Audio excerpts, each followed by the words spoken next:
There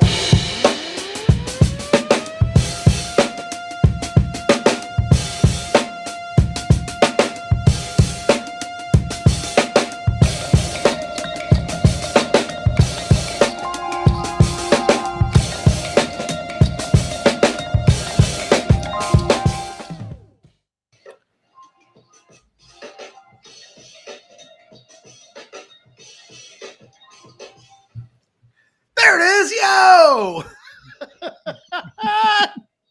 It's like, what's going on? There's music. They won't turn off. Oh, is that me? Did you have a window going? Did you do the me from day one? Oh, you did. You did. Can we just bring it down and act like that never happened? Did you just go? You just went Blinky from day one. It's appropriate that I'm wearing the Pac-Man shirt with Blinky and the others on it today. Your shirt arrived in the mail. Oh, sweet. The Blinky shirt is here. I am so glad that I'm not the only one that's done that here on House Divided, because the very first show, I had all this crazy stuff going on. I couldn't figure out where the echo was coming from, but we figured it out. I thought Blake had figured out a way to play music while we were talking. And I was like, buy or sell is going to be fantastic today with a little bit of music underneath it. And then I realized it's just you. It's just me. Yep. Being an idiot. Yep. Hey, Blake was like, come on, Ketch. Bring some energy to the show. Come on. And little did he know. It was all planned. Well, Blake realized that with the energy he was seeing, he needed two of you to get up to the right energy level. Is that what it was? That's what he was trying to do. Yes, exactly. He got it. That's exactly what he got. Look, I'm Jeff Ketchum. That is Chad Hastings. Damn right. We are House Divided, sometimes on multiple tabs and multiple browsers at multiple times. Yeah. During never the too many. Show. There's never too many. Oh, it's the last show before game week.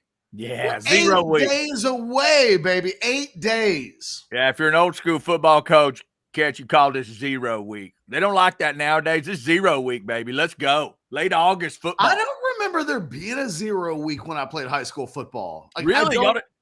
I don't know when it started, Chad, but it was not in 1994. Yeah, I'm going to agree with you there. It developed after we had left high school, between then and 2000. Maybe that's kind of when it started, but I always love it. It just sounds good to say 0 week, and you've got high school football getting cranked up. Best of luck to all the teams. I saw teams like Texas A&M, and others wishing their state's high school football teams well. Texas put out a video with Jamal Fenner in it, who, of course, now works for Texas, but was the coach at LBJ. For people in the Austin area, they know that name. So I thought that was pretty cool, getting some energy for the high school kids. We got Notre Dame and USC trying to show off to the college football world this weekend. It's going to be a lot of fun. I saw today, I don't even know what the final score was, but my McCallum Knights apparently took one, I would say upside the head, but I'm not quite sure that's where Anderson put their shoe. Yeah, because that's Taco Shack, right? That's Taco Shack Bowl? Yeah, 35-0 at halftime for the bad guys. Ooh. It's possible that my Mac Knights made that Buffalo Bills, Houston Oilers comeback. Yeah, I'm going to guess they didn't, but I don't know. I didn't look it up. I was afraid because that could have gone the other way too. Like 35 could have turned into 70, and then there's no amount of Jeff, get in a better mood and like turn on the personality and the charisma.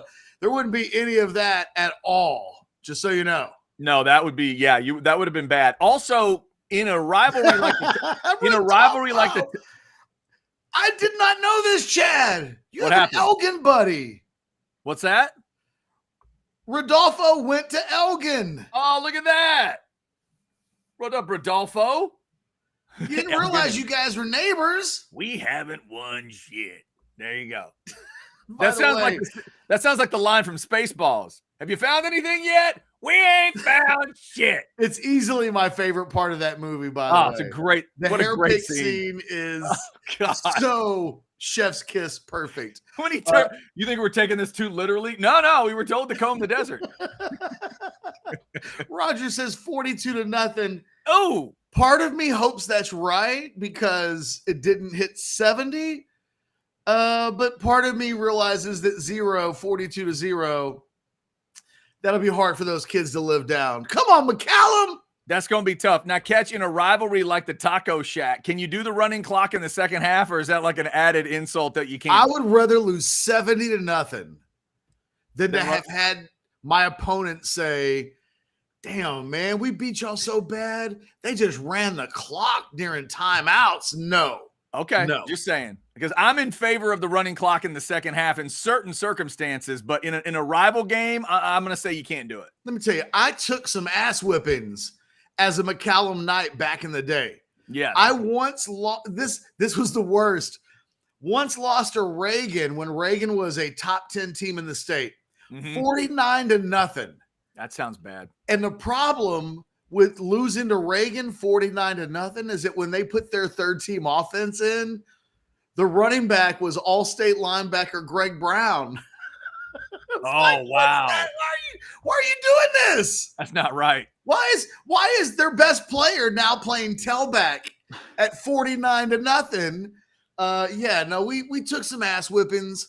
I hate to say you get used to it, but typically those kids that get wedgies, like they know the drill. They get used to it. Unfortunately, you are correct. Hey, before we get into stuff, Ketch, let's just throw this up because it's a good memory for Texas fans. Ben G says, if OU fans can spin 49-0, you can spin 42-0. Damn, Ben G with the dagger early today, just delivering it on time and perfectly. You're right, Ben.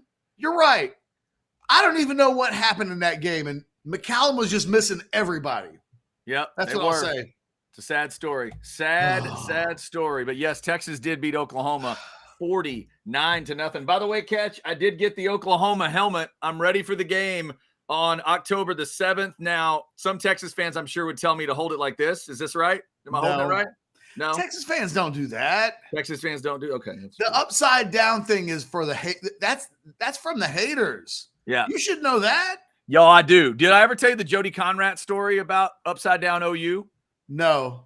I was with the women's team in Norman, and the players decided they were going to take, because when they came to Austin, when Oklahoma came to Austin, they would take the practice balls and turn all the Longhorns upside down when they went off the court, because of course they did. The Texas players got it in their mind to do the same thing in Norman, and they turned the balls upside down. And just as Jody Conrad was walking off the floor, she saw it, and she got on him about it. And she went and she told him what you just told me. No. We don't do that. We don't do that. Go turn those things around. She was very adamant about it. Ben G says, just so you know, he says, Johnston was the hood school in South Austin. I always thought of Johnston being on the east side. Like you had to go over a bridge. I can't remember exactly where it is. Without any good sports, LOL. Just so you know, we illegally recruited a running back from Johnston. He claimed my address back in the day, Chad. That's right. And one time, my mom opened up his report card because, they would send it to our house, and she thought it was mine. Mm-hmm. It was not good. Let's just say that. I don't want to put my former Johnston running back teammate on blast, but it was not a good report card. Yeah. Hey, and Ketch, just to get a little defense for the folks out here in Elgin country, look who's jumping in the chat. It's a wife chat, baby. Coach Clausen. I didn't mean to do that. Come on. Did you just take the wife chat down? Well, I was going to undo Ben, and then just bad timing. Coach Clausen is doing great things at Elgin. They made the playoffs last year. Looking forward to another winning season this fall. Thank you, honey. Rodolfo got put in his place. Thank you for repping these Elgin Wildcats. We did go to that playoff game last year.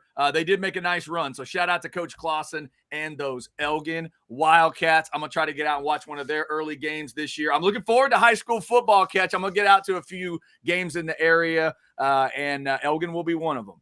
So we're in addition to stealing a running back from Johnson High School back in the day, Mm-hmm. For the record, it should be known that it was a girl from Johnston who stole my virginity. Oh, is that right? There you go. That's a little bit of a exciting. tidbit here on House Divided. There's a lot of info you get. Hey, they didn't make the playoffs very often, but somebody on the chat wants to know if my wife is an Aggie alum. She is not. She's a lumberjack from SFA. Met her out in East Texas. All right, so lots of stuff on the board today. Catch 8 days. 8 days. 8. Wait, hold on. What is that? That's a 5 and a 3, right? 8 days until Texas plays Rice, Jordan Shipley, Xavier Worthy. In 10 years, Chad, is it going to be Jordan Shipley days or Xavier Worthy days? Worthy's got some work to do. Yeah, he absolutely does. Right now, I got to still give Shipley that love. Wasn't Chris Sims 8 early on, or did he always stick with 2? He started with 8 early on. Yeah. So 8 days away from kickoff.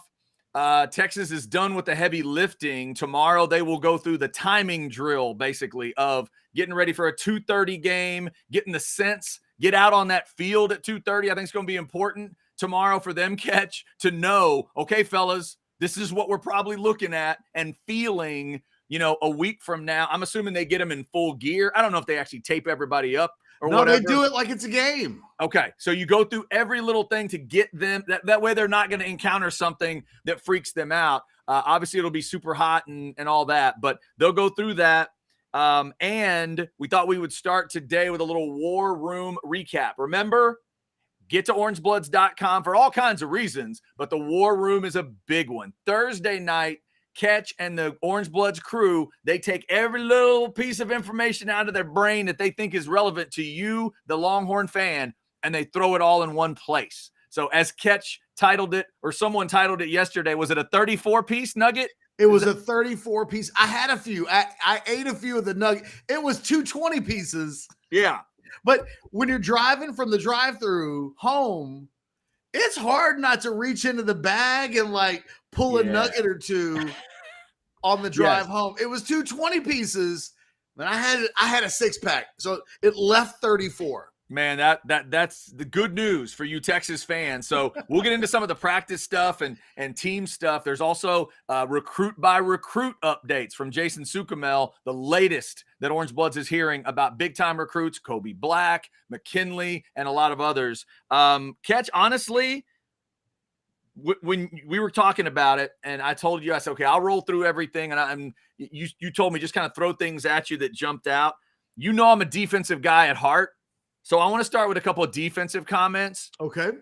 I think the Catalan's a man thing jumped out at me. If I was a Texas fan and I read that quote from a source of yours talking about Catalan, I'd get excited because if that dude, we know if he's right, if he's healthy, knock on wood, he's going to be a big-time guy for this team. I thought that was at least a decent place to start for this defense. Yeah, it's a good point. I hadn't thought, part of the way some of these little nuggets come in is I don't ask give and take, right? I ask for a thought, but I'm asking for a lot of thoughts. Quite frankly, I'm trying to scoop up little nuggets to put on the website. When I read that, I didn't quite have the thought that I just had now, which is, if you think back to last year's secondary, felt like there were some really good players on it. Feels that way this season too. I mean, I'm a guy that thinks that Ryan Watts and Jahdae Barrett are top 10 guys on the team. Jaron Thompson has started a lot of football. It's a good secondary, but if you'd ask me, who's the alpha? Who is the guy who steers the ship? Who's the guy that leads that group? I don't know that I would have had an answer 6 months ago. I think it's a really talented group with a lot of really good players on it, but I don't know that I have ever thought of that secondary in recent years that there was a leader back there. And as I was listening to you bring that point up, that point occurred to me. I think there's just a sense that Jalen Catalan is kind of taking control back there. He's taking control of that secondary. He's given them a bit of an enforcer role. There's a lot of respect for that guy, which is interesting because a lot of these guys have played a lot of football. I mean, So is Jalen Catalon, but so has Jade Barron. So has Ryan Watts, or really almost every guy back there that's going to be counted on. But he definitely seems to be a guy that has risen to the top very quickly as a leader of that group. And I don't know that I had ever considered that the group needed a guy like that, but it never hurts. It never hurts to have a guy who just takes charge. And the fact that he's a senior, a fact that he has been a very good player, they seem to have accepted that from him, that he's not just a guy that's going to play, that he's going to be a guy that takes control. And usually that is a safety, right? It's rare when you think about a cornerback taking charge of that group. So maybe this is just happening naturally for him, but I think it's a very positive development for that group. And it's been a group that's had a lot of success in camp. When we talk about, well, the offense didn't dictate things to the defense during scrimmages and consistently in practice, a lot of that goes back to how well the guys in the back of that defense have played. And he's been right at the top of that. Yeah, just to clarify here, when you're hearing that comment from a source about him being a man, that guy's a man, you took that not just to mean maybe not just physical attributes or the way he plays football. You took that also as a leadership thing too, right? Like he's the man the others are looking at. I took it as kind of everybody else was kids, young guys. Right. I don't, when I say kids, I don't mean like our kids. I don't mean like my 9-year-olds. I just meant that my interpretation of that comment was a bit of a reflection on everybody else that's back there. Yeah. Because that comment came on the back end of me asking about another player. So when Catalon came up, it was, I'm not trying to insult anybody on the show or in the column by piecing those things together. But it was a comment that was made. And yeah, I took it as there is an alpha component to him that makes him feel a little bit more mature. Because all these guys are like they're all in their like early 20s. They're 20, they're 21, they're maybe 22. You know, there's just a sense that he's a little more all football and a little more serious about it and a little more about making sure the guys are where they need to be and kind of directing things and just instead of just playing his position. Mm-hmm. All right. I'm going to ask you about another defensive guy, but first a couple chats. Remember, we love your super chats. If you want to throw in a little something in the tip jar, the super chats are always great. We'll get a little Chris Bennett in here reminding us Terrence Brooks is also number 8 on the defensive side. Plus, Ketch, you got him started. Ben G. Then this Del Valley girl gave me my first STD. Memories. God. All right, Ben, you're sharing a little too much today. It's because of the water. You're sharing a little bit too much. You know, the thing about Del Valley is I remember when we played there, it smelled so awful. That's what I've always heard. What was the smell? Could you define it? I think it was like sewer water or something. I don't know. Okay, so but you would drive in and you'd be like, oh, God, we're in Del Valley. I don't know if that still exists anymore. Does anybody know if Del Valley still smells like rotten eggs? Let's get that out there. Del Valley, especially maybe Ben G could tell us. Ben G, clearly you have some experience with Del Valley folk. Careful. Let us know if Del Valley still you should have known, Ben, the moment that you drove in and got that smell, maybe turn back around. Yeah, it's a whole nother deal. Ketch, the other name that jumped out to me on the defensive side from the War Room notes, Gavin Holmes. A guy we haven't talked about a whole lot. There's been, we've talked plenty about the Maalik Muhammad ascension and that he's playing well. And we've talked about, Watts on one side, and we've talked about who's going to maybe be on that other side. Terrence Brooks, who just got mentioned, but Gavin Holmes being a factor on this defense. I think that was an interesting note to me, and that's something a Longhorn fan should put away for September 2nd.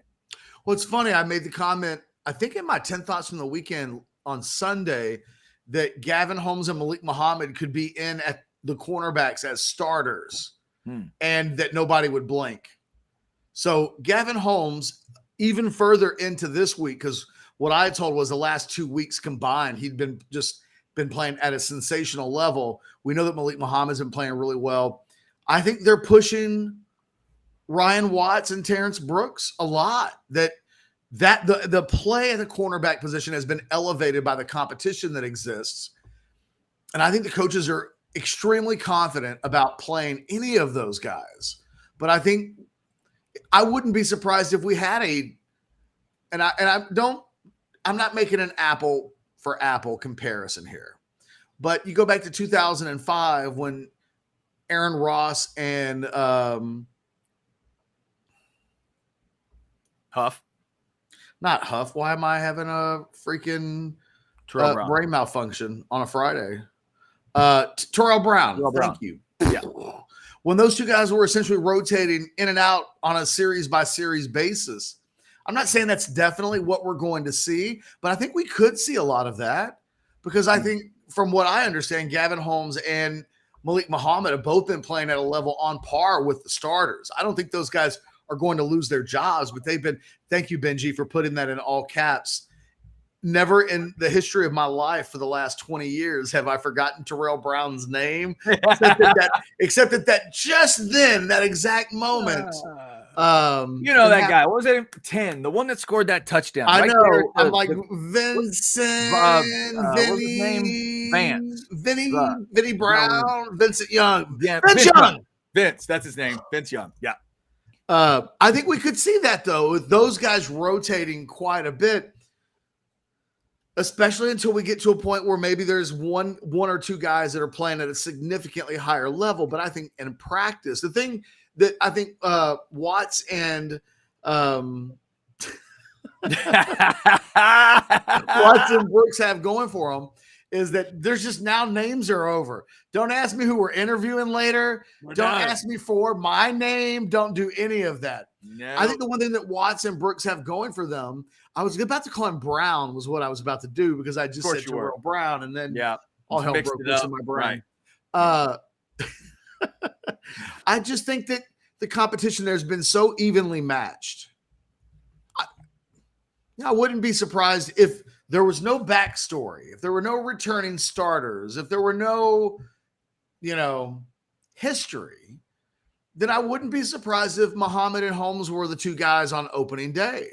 That's how good they've been playing. So I think that Gavin Holmes, I probably could have mentioned Maalik Muhammad in that as well and said kind of the same thing about him, but he's already been talked about. It's funny. I didn't really include anything about Quinn Ewers either. I tried to mostly focus on guys that we don't talk about every single day, which of course led to the inevitable, what about Quinn Ewers? It's like, if I had something new to tell you on Quinn Ewers, I would have done so. Yeah. It's the same old stuff. He looks good. He hasn't been turning the ball over. Nothing completely notable there. And go ahead. Yeah, that was another little note from Brian Jones watching practice yesterday when we asked him about it. He mentioned that right away, the Quinn Ewers. He said Quinn Ewers looks really good. Ball's where it's supposed to be. Seemed like it was a really solid reaction. All right, before we get to more comments. Hey, real quick. Yeah. On Quinn, I think the thing about Quinn that is most notable about this camp isn't that he's been lighting it up with big plays down the field. That's happened, but it's not, it's not like these practices and these scrimmages have been defined by long bombs and the offense dominating and Quinn Ewers being the best player on the field. But I think the thing that stands out to me most about the Quinn Ewers experience at this point is I have not in the last 3+ weeks, and we're talking about as of today, 23 days since they started back on August 2nd, which is exactly how many days you and I have been doing a show again together because we did them at exactly the same time. Turnovers. A year ago, if the starting job had gone to Hudson Card, the reasons why he would have been the starter would have been he takes care of the ball a little bit better than Quinn has. Quinn's always got an errant throw or a mishap that leads into a turnover in practice. A year ago, he had those, and Hudson Card had fewer. And then Hudson Card probably knew the playbook a little bit better a year ago than Quinn Ewers did, maybe even a lot. This year, you're not really hearing playbook issues for sure, but you're definitely not hearing about turnovers and an abundance of them. And if there's anything that I think they need to get out of Quinn the most this year, you know, they got enough talent at wide receiver that if he's a good bus driver, this team could win the whole thing, right? Like if he just gets them home safely, if he just makes sure that he stops at the railroad tracks when they're supposed to stop at the railroad tracks, and he stops at the stop signs, and everybody gets home safely, this team could win all of its games. The thing that you worry about with Quinn is that he's got a little bit too much of a race car attitude in him, that he's a little cold trickle at the beginning of the movie, that he hadn't hung out with I'm just going to get all the names mixed up. Tom Hagen from The Godfather. Is even hanging out with it. Tom Hagen from The Godfather. Yeah, it's a thing now. I'm just going to get all the names wrong. Sure. But it's a little, you can feel that experience. There's a safety valve on Quinn that has led to, I think, in this camp, there not being a ton of turnovers. And I think that may be the story for Quinn right now, that distribute the ball, get the ball to the guys that are open, get the balls to the guy that can make plays. They don't need Quinn Ewers to absolutely win games on his own.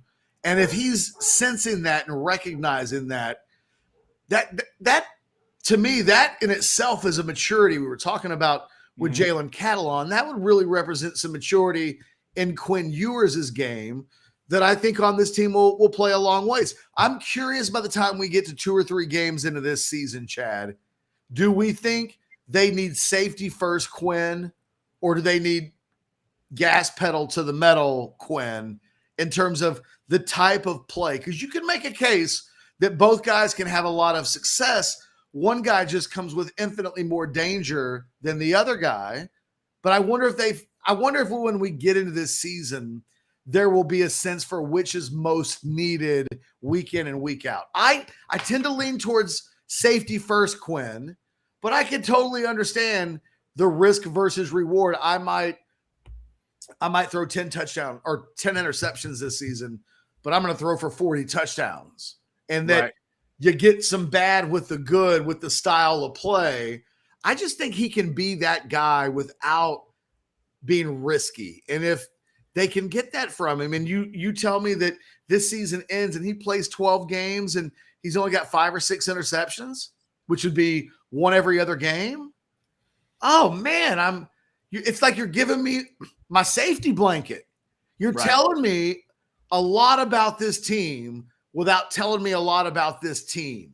And if you're telling me that Quinn Ewers is going to take care of the football, I firmly believe the touchdown passes and the yards are going to be there. If the mistakes are minimized, and they have been so far in camp, I start to think about what Brian Jones was saying yesterday when we talked to him, and the confidence that he spoke with, he kind of exuded when being able to, after watching the team. He could have shrunk up a little bit. He could have did a but. He could have said, well, for the record, let me backpedal a little bit. He didn't do that at all. In fact, after watching them in person yesterday, he was even, I think, more confident with where he already stood with this team. Yep. Exciting stuff, man. Game day's 8 days away. We are 15 days away from Alabama. As long as it is taken for us to get here, the games start to go by like that. Yeah, I know. This is the time of year where I try to remind myself to soak it up, to soak up every little bit, because we are going to blink and the OU game will be over and half the season's left. And you're like, wait, where'd it go? Where did it go? So definitely trying to soak up every little moment of it. By the way, coming up, speaking of Quinn Ewers, we're going to talk about a mock draft for 2024 that contains Quinn Ewers and a couple other Longhorns as well. If Quinn Ewers has that kind of year, who else will? It'll make total sense to you when you hear who these guys are. By the way, Ketch, we got help on the chat for the smell. John says the City of Austin compost facility is just off 71 and 973. That's the Del Valley smell. Never knew that. Did you? No, I did not. Now you know, man. The next time you go out to the airport and you do that where the bridges take you there, you know? Yeah. That's when that smell kicks in. 71 and 973 was part of my trip home from the old radio station. I would go the back way to avoid some traffic. Thankfully, I drove by the smell, so I didn't have to deal with it. But we appreciate that, John. Thanks to everybody on the chat. We obviously welcome your super chats as well. Today, it is house divided, and football is right around the corner. One other defensive guy I wanted you to talk about, though, Ketch, from the War Room stuff is Anthony Hill. I think a lot of Texas fans are so pumped to watch what he can do. But I found it interesting. This wasn't just a comment from a source saying they think he'll play. Yeah. They think he'll have reps. If I'm reading it correctly, they think, was it by November he's the best player on the defense? Oh, that was what one source said. And it's funny that you bring that part up. The most interesting part I thought of the Anthony Hill comments dealt with the Alabama game. I just think my source was indicating don't be surprised if they don't give away a lot. With Anthony Hill may make some plays against Rice, but it's not because the coaches throw out a bunch of exotics. Right. They're going to scheme him against Bama. I think they want him to be released against Alabama in ways that Alabama won't be able to see on film. They'll know he exists. They may wonder, but I think they will be saving some things with Anthony Hill. And we don't usually think about freshmen being used that way. It's, can they even contribute? How much will they play? That you picked up on that he may be the best player by November. There's a lot of confidence with him right now. There's a lot of, okay, that's what we thought we were getting when we made this big fuss in recruiting, and when everybody talked about him being the best linebacker in the state, and Texas hasn't recruited a guy like that and landed him since probably Malik Jefferson back in 2015, which on some level, if I say Malik Jefferson, it feels like, oh, that was just a little bit ago. Yeah, like 8 years, like almost a full decade. It actually has been a while since Texas has landed a guy like that. Yeah. I think there's a lot of feel good right now about not where Anthony Hill is today. And right now he's a handful, but I think there's a sense he's really got his hand on the light switch and he's just figuring out how to flip that thing on. And when it does, you get Kelvin Banks on defense. Right. You get a guy who's just a freshman. You're going to get him definitely for 3 years if he stays healthy. Man, what a 3 years it can be once that light switch fully flicks on. And it sounds like he's close. He's definitely going to play. It feels like as you get closer and closer to Rice, it feels like with every day that passes, there's a little bit more of an anticipation for, he got a little bit better today and a little bit better today. And we're seeing things a little bit more. And, oh, man, is he going to be a weapon for us? That doesn't get said about all of the guys on defense. Right. That's why it jumped out to me. I mean, if that had been said about a sophomore, junior, senior, I'd have still thought it was interesting. The fact that it's a true freshman is pretty wild. By the way, here's one.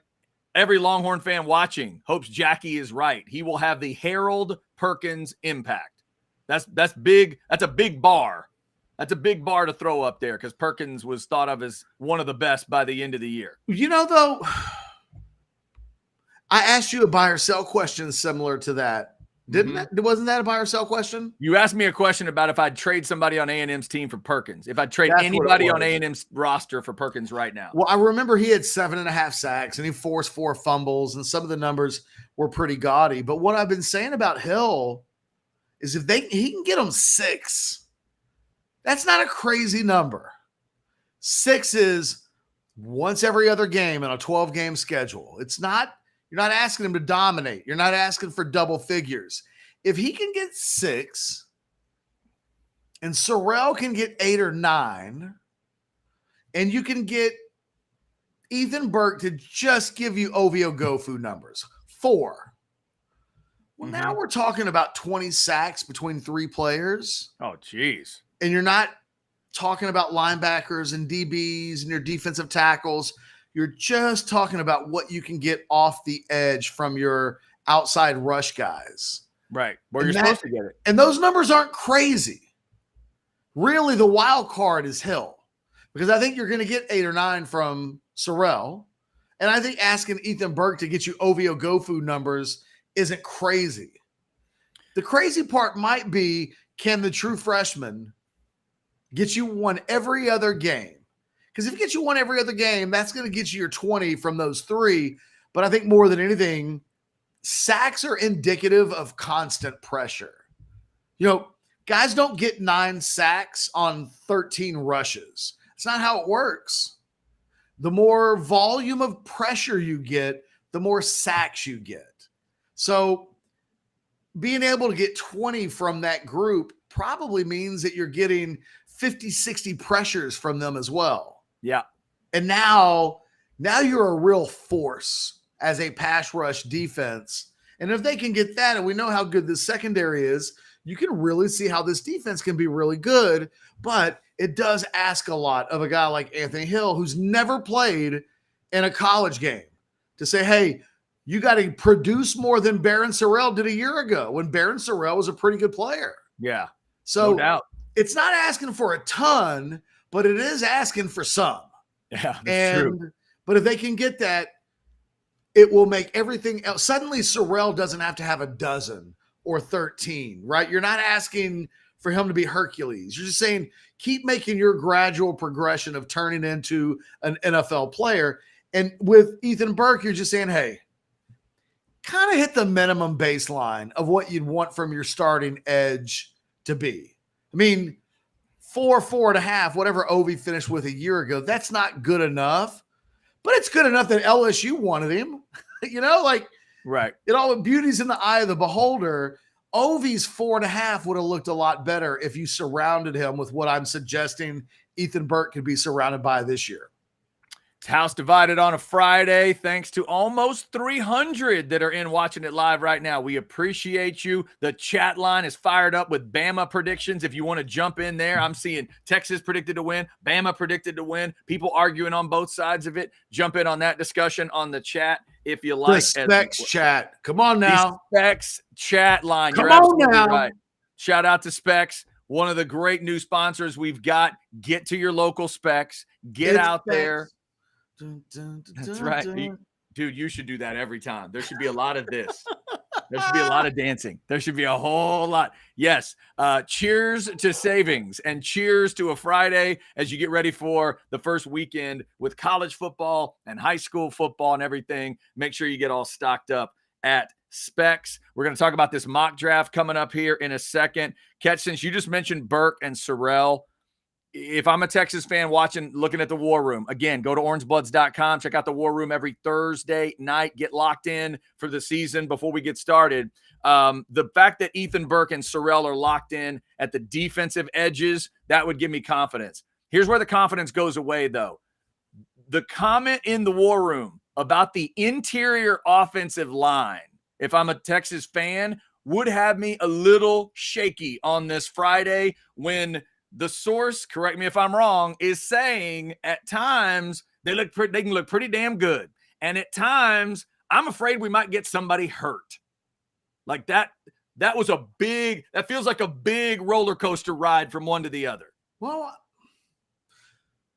one of the question marks with this team, Texas is still really young in the interior of the offensive line. I mean, you've got a second-year DJ Campbell holding down right guard. You've got Jake Majors, who, to be fair, has played a lot of football. Mm-hmm. Hayden Connor's still a young guy, too. So I think, and all of the depth behind those guys are guys that are in year 2.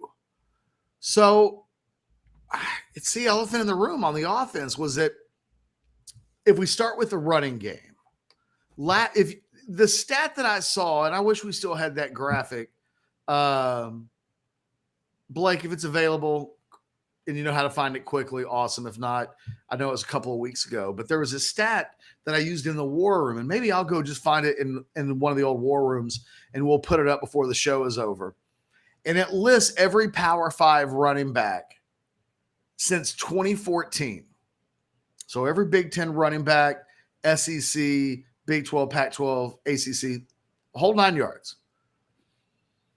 Roshan and Bijan were in 2 of the top 5 running backs, period, of every running back that has played college football in a major conference in the last decade, both of them were in the top 5 for yards after contact and making players miss. That's a great stat as a running back. That is potentially ominous for the offensive line behind them. We know that the interior of the offensive line struggled at times with twists and stunts and things like that in the way of pass protection. I haven't really heard that that's been a huge problem this year so far in camp, but like asserting themselves in the running game and blocking the guys that they're having to block in practice. It's a zero-sum game. We talk about this all the time. If your defensive tackles are constantly making a bunch of plays, then your offensive line isn't protecting them. If your offensive line isn't letting anybody get to the quarterback and isn't allowing plays in the backfield, it's like, what's up with the defensive line? Well, every time Steve Sarkisian has showed up at a post-practice press conference, Chad, he's talking about Alfred Collins.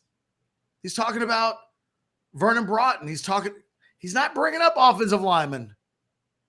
He's not saying, you know who kicked ass in the scrimmage today? DJ Campbell.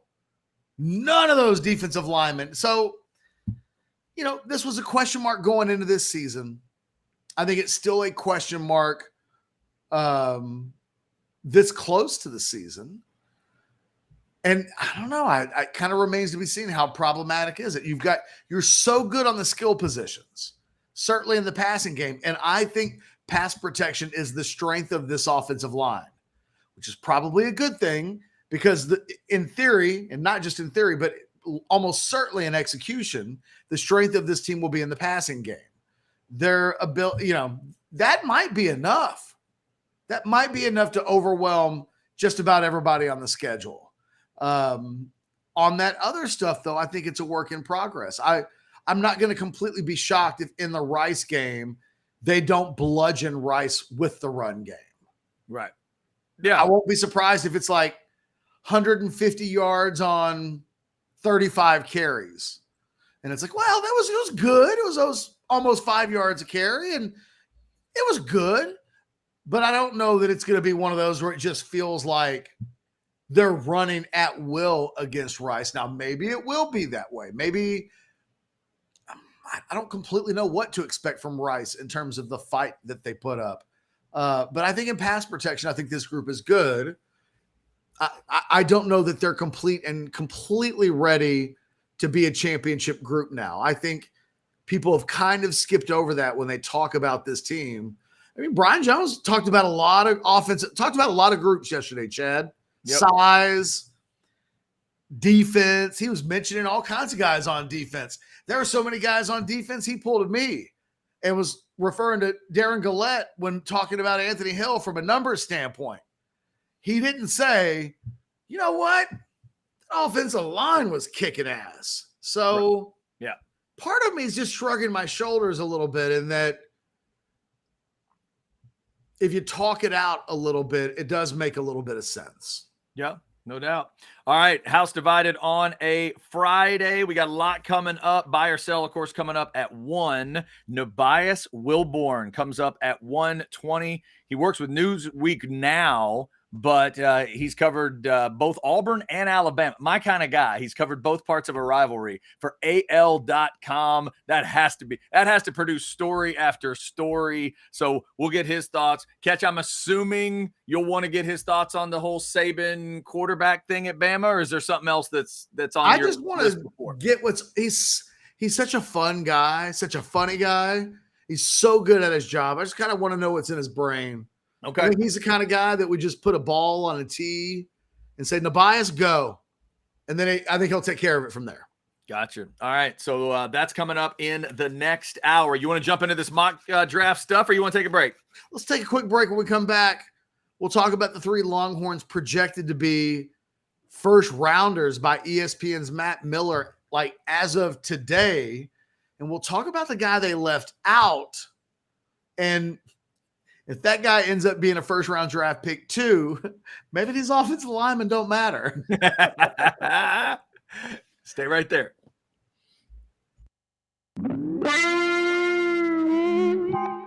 This This Orangebloods recruiting flashback takes a look at maybe the best thing Charlie Strong ever produced for the Texas football program. What is that, you ask? Identifying Sam Ehlinger as the quarterback of choice for the 2017 recruiting class and then landing his commitment. For those who might not remember, Ehlinger finished as the nation's number 115th overall prospect in the 2017 Rivals recruiting rankings, the 17th best player in the state of Texas, and the number 5 dual threat quarterback in the country. While Rivals eventually came around on Ehlinger, I'm going to pat myself on the back a little bit for ranking Ehlinger as a top 10 prospect in the state and the number 1 quarterback in Texas before he ever received a scholarship offer. SMU was technically the first school to offer Ehlinger, but it's important to note that right after the Mustangs came after him with an offer, Houston head coach Tom Herman followed.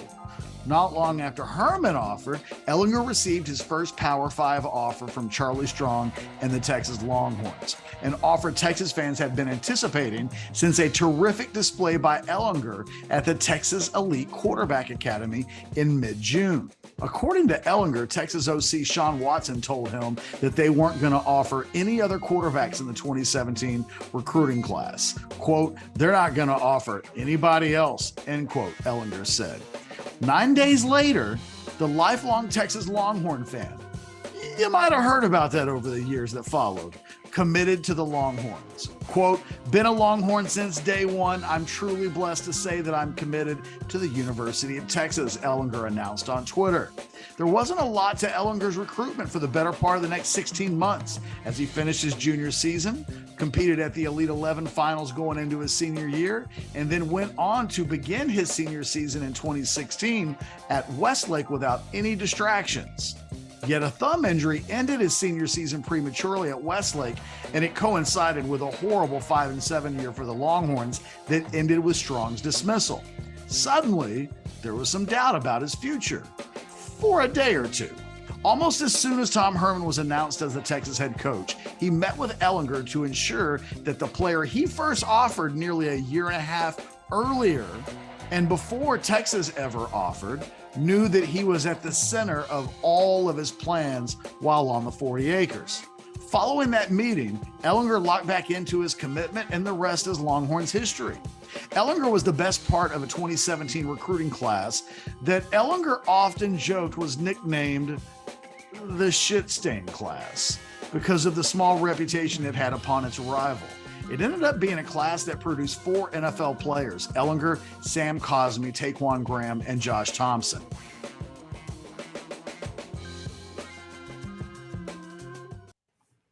By the way, Ketch, I haven't thrown the compliment at you yet. Your delivery of shit stain class is fantastic. You held the very well. Like that, like that's the best part. Fantastic. Every once in a while, I'll come through okay. Fantastic. By the way, just to remind everybody, this will be the first big-time helmet that you will see tomorrow. The Notre Dame Fighting Irish taking on Navy in Ireland. And it is a 1:30 kick on NBC. Mr. Freeman, the transfer from Wake, what's his name? Hartman, right? Yep. Sam Hartman. Sam, I've seen practice footage of Sam Hartman in a Notre Dame uniform, and it freaked me out. It's like, whoa, that's not supposed to happen. That is coming up tomorrow. Big weekend, getting college football started. Obviously, we're 8 days away from Texas and from these other matchups that I've got set up here. Virginia and Tennessee, and LSU, Florida State is actually 9 days away because they'll roll on that Sunday of Labor Day. We also have a Labor Day game that we haven't mentioned, and kind of why would we? Half of it is Duke, but the other half is Clemson. So if you want to see what Dabo's got early, that is a Labor Day night game on that Monday. Mentioned. Oh, go ahead. I mentioned Tobias Wilborn coming up at 1:20 later on. What? I just got the cancellation notice. Oh no. Tobias can't do 120. He said he could do 220, but we got 220 already booked. Okay. So I'm going to let him know we're going to reschedule. We're going to reschedule. Okay. That's all right. We'll figure it out. We will figure it out. A lot of stuff to get to, a lot of notes, a lot of news and notes to get to today anyway. And thanks to everybody on the Specs chat today. It has already been fired up. Lots of stuff there. What was it? Oh, that's right. There was a super chat that we can get to here in a second. But first, Jackie says, does Chad and Ketch do a show A&M? Huh? I'm diehard Burn Orange, but I'm bullish on A&M, even though I'm hoping they only win 7 games. Jackie, this is as close as it gets. Although, stay tuned, because we're going to have some announcements next week. You guys, Jackie, you might just like what we got scheduled for an announcement next week that will involve game days. Okay. All right. So thank you for that. And real quick, let's hit a super chat because it is a super chat. Football Junkie, thank you for $9.99. I think Hill compares well to a dual Carter. They can play through contact and traffic. Perkins can't. Your thoughts? I do not know the player that I don't know the player he's referencing there. I don't know who a dual Carter is. Abdul Carter. Well, first of all, before we get into Abdul Carter, I think I don't know that I'm not going to say Harold Perkins can't get through traffic and content. Yeah, that was my first thought too. He's arguably the best linebacker in the country. They have to do that occasionally. Now, look, I agree that the thing that makes Perkins special isn't his ability to play through contact and knife in and out of traffic. He's a playmaker, but he does that other stuff well. Trust me, the NFL is not going to look at Harold Perkins and think that he can't do these other things. Abdul Carter plays for Penn State. The Penn State guy. Yes. Okay, my bad. But look, we're having this conversation. It's like, I think he's more like this badass than this other badass. Yeah, right. No, that tells you the level we're talking about. Thank you for that super chat. We appreciate it. So Ketch, late in the show yesterday is when you brought up this mock draft that you saw on ESPN. Shout out to, it's Mark Miller, correct? Matt Miller. I'm sorry. It's Matt contagious, Miller. Chad. With the names, I'm telling you, the names just won't come today. So shout out to his great work. Miller did a good job putting this together, and Matt came up with a mock draft for 2024, never too early. And we do have 3 Longhorns in this mock. Just real quick, he's got Caleb Williams, Marvin Harrison Jr., Drake May as your top 3, Dallas Turner at 4 in this mock. Then, Ketch, the first Longhorn shows up at number 8, Quinn Ewers, a top 10 draft pick in this mock draft. That's He's big. Never even played good football yet. Yeah, that is a big time leap. This is the mock draft, Texas fans, you want to go look at if you're questioning your offense and thinking, well, what could it be?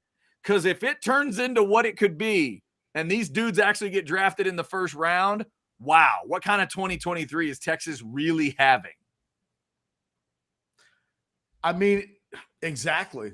And you know, that it's just scratching the surface though there, Chad, because he's got Xavier Worthy at number 18. The teams matter less to me than like just where they've got the player slot. He's got them going to the Dolphins, but I mean, how could you guess that? Oh, right. Yeah. But Worthy going at 18, I think, and look, everybody knows, and it mentions it here in the article, he's a guy with a slight frame. I think he's probably 6'1", 172, soaking wet. But the guy gets open all the time. He's a total playmaker. And, you know, he's a dominating presence on the field when he's at his best. I feel like he's underappreciated. Like, ESPN's got him right now going 18th in the first round. And I don't feel like a consensus of Texas fans talk about Xavier Worthy in that breath. Yeah. We've talked about the numbers and everything else. Maybe you don't know quite what you've got in Xavier Worthy until he's gone. and next year we'll be like, how come there aren't any receivers that are being overthrown 10 times a game when they're running wide open down the field? Maybe you'll only notice that you've got a guy always wide open when you don't have anybody wide open. Although maybe that won't happen at Texas because they're recruiting receivers so well. But I'm team Xavier Worthy. I think he's going to have a huge year. Well, here's the other thing, Ketch, and for people that haven't looked at this mock yet, sometimes who you're around in a mock draft just tells you how you're viewed by draft people, mock draft, whatever. The guy right before him in this mock draft is Bowers. Yeah. So you want to know how he's looked at in terms of in some people's draft eyes? That's how he's looked at. I think that's big. And the third guy that's in this mock for me, Ketch, it's one of the guys I love so much. I hope Steve Sarkisian makes this prediction come true. Jatavion Sanders at 32 to the Chiefs. By the way, is that a pick that we would all just roll our eyes for and go, oh, God, that'll work? Jeez. Sanders to the Chiefs. Andy Reid will figure out how to unlock him. I just want to see Steve Sarkisian continue to unlock him, continue to use him in different ways, continue to show off Zero on the offensive side. Because the one thing no one will ever say that Steve Sarkisian learned from Nick Saban and the offense they ran at Bama is how to really show off a tight end. Because they just never do it. They don't do it near enough with their guys, in my opinion. I really hope Sanders does get that kind of love where maybe he's even sneaking into a first-round discussion. So that would make him catch the next tight end to go after Bowers, correct? Unless I'm seeing this mock incorrectly. Yeah, they would have him going as a second tight end in this class.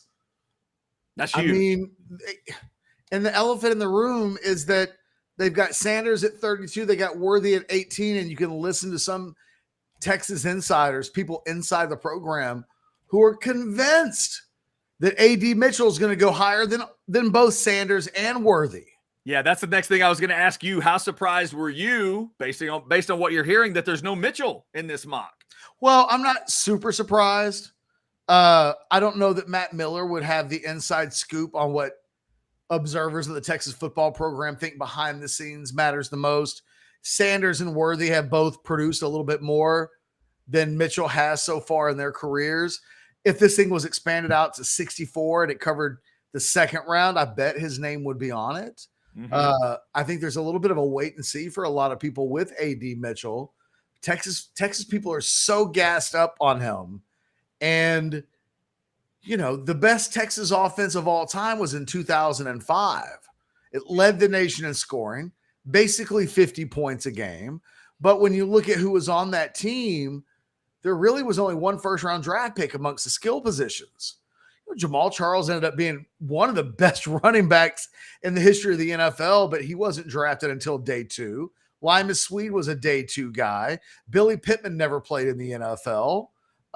Brian Carter never played in the NFL. Selvin Young was an undrafted free agent that played a little bit in the NFL. But like, imagine Vince Young with these kind of weapons. David Thomas played in the NFL, but again, not viewed as an NFL prospect the way that a Jatavion Sanders is. Right. So it's a lot to process. What does it mean that Texas has three skill guys, not including their quarterback, who, oh, by the way, is predicted to be a top 10 NFL draft pick? What does it mean to have all of that on one team? And that team should play in the playoffs.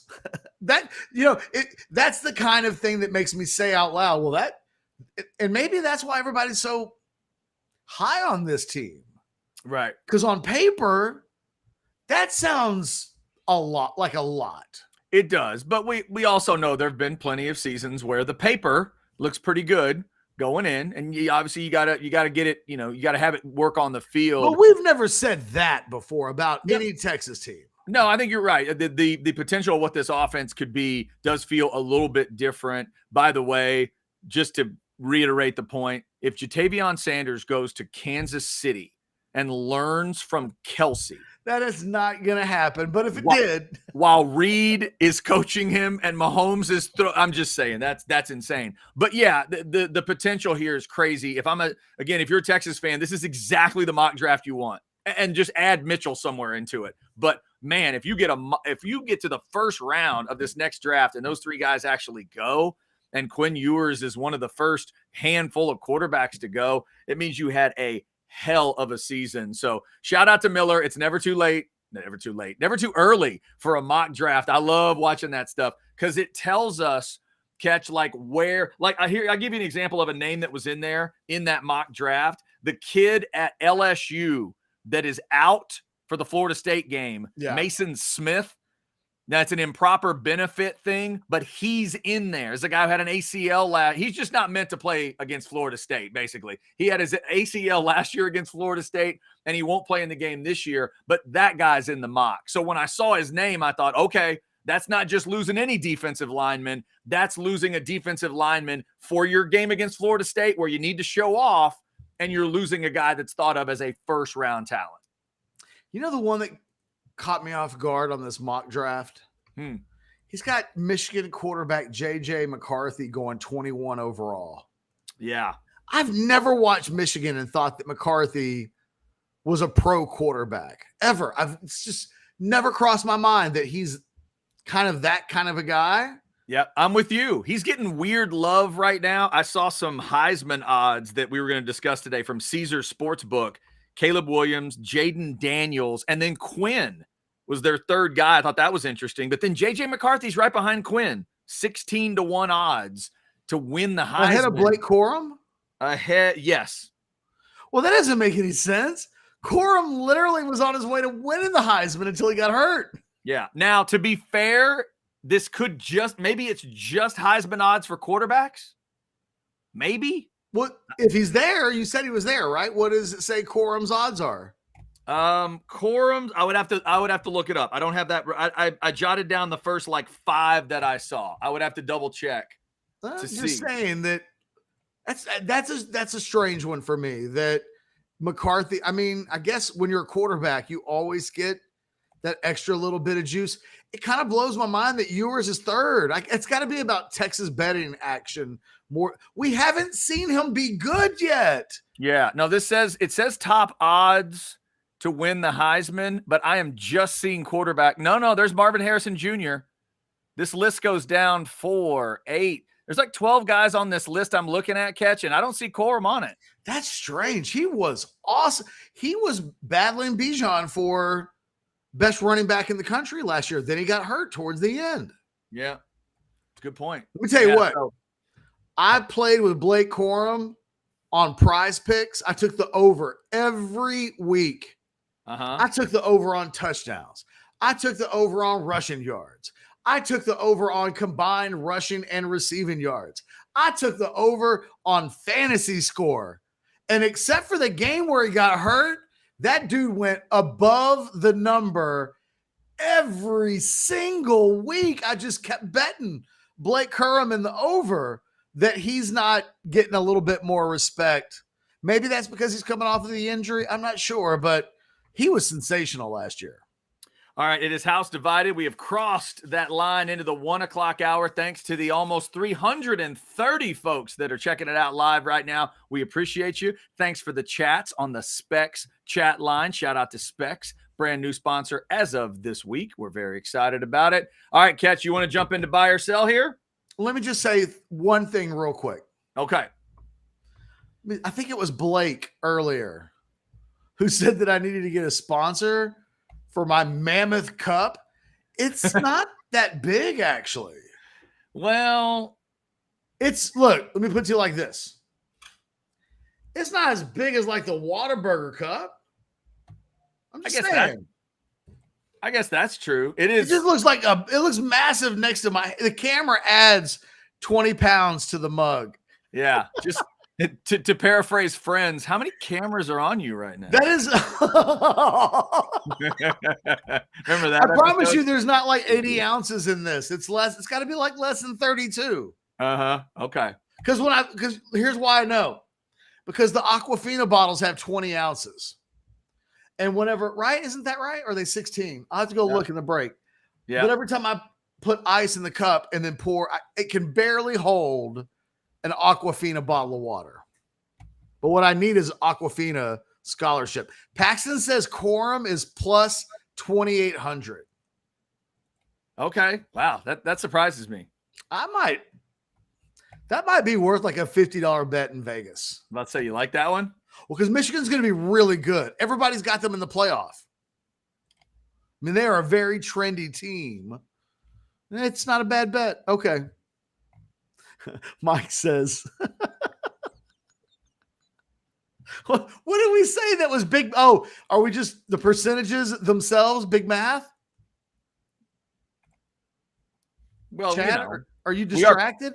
What's going on? we are big math. We are big math. Actually, what I was trying to figure out while you were talking was how to get rid of a tweet that was promoting the guest that we no longer have. Now I'm trying to figure out how to delete the tweet. That's what I was trying to figure out. I was trying to do it real. I wondered what world you were in. I was trying to do it real tweets. I was trying to do it real sneakily, and there's no delete. Do I not have a delete button? What's happening? Do I have to go in here and just erase everything? Is that what I have to do? Good grief. Are you ready for buy or sell? I'm ready for buy or sell. Are you ready for buy or sell? Well, I am. I wish I could say hit the music, but we can't do that unless I rewind the other browser that I'm on and I go back to the show open and just play that in the background. Not where we're synchronized, where we just take advantage of the music. Oh my God, that is all right. Fantastic. Blake, give me a thumbs up. We good to go? I'll go first today. All right, you hit it. All right. I feel like something's wrong with us right now, but that's okay. Buy or sell number one. Sorry, folks, this isn't us. Some way. Paul's giving you tips, by the way, if you need help. I know. Clicking top right, clicking 3 bars, 3 dots. I figured it out. Well, no, I haven't figured it out yet, but I scheduled it for 10 o'clock tonight. I'm going to figure it out in a break. We're good. Fair enough. Buy or sell number one. Cowboys, preseason this weekend. You know the game doesn't mean anything. Doesn't matter. You've got the itch. You'll be watching. Oh, God. Buy for like a drive or two. That's what you say. Because like Rush will go out there with all these backups and I'll realize, okay, they're really not playing anybody. So then I'll calm back down. I'll use college football to get me excited this weekend more than I will the NFL. Fair enough. Buy or sell number two. The Longhorns have 2 1,000-yard receivers on the roster this season. I'm basically trying to find out if you're buying the hype. 2,000-yard receiver. I'll buy. I think of Mac Brown in North Carolina when they had the 2,000-yard backs. They had 2 of those and a 1,000-yard receiver. This is 2,000-yard receivers. Yeah, I'm going to buy that. I'm going to say they get that done. Buy or sell number 3. This is one I was listening to the Rewatchables podcast on theringer.com. Mm-hmm. And they did Vacation, the original Vacation movie. Okay. And in like the rewatch of this movie, they talked about Christy Brinkley like she was average. Whoa. Like that she wasn't one of the all-time greats. Okay. So my question is, buy or sell, Christy Brinkley is a top 5 all-time SI swimsuit model cover person. Top 5. It's an interesting way you phrase that. When you say SI swimsuit model cover, I would have to go back to when was the swimsuit issue a big deal? But the way you're asking that, I'm going to say buy. You're trying to give Christy her love, and she absolutely needs it. She is one of the all-time swimsuit hotties, no doubt. I just couldn't believe it. I was like, because in my world, Christy Brinkley was like a goddess. You know, maybe she's not Elle McPherson, but Christy Brinkley, like she's perfect 10, right? She's breathtaking in that movie. Yes, I couldn't believe that they talked about her as if she wasn't Christy Brinkley icon. Yeah, there's things in that movie that I could see somebody wanting to break down years later. Not her. That's the thing you leave alone. Corey, don't you dare tempt us. Ooh, don't tempt us. Yeah. I don't know what you think you're doing there, Corey. By the way, I've not mentioned it, but in the Hall of Helmets, there are Playboys within reach. If you want me to show you the cover of the Katarina Witt Playboy, I can do that in about 8 seconds. Is it autographed? It's not autographed. Man, I wish it was. You just have the cover. Fair enough. Buy or sell number 4. Quinn Ewers will end up being remembered as a better college quarterback at Texas than Chris Sims.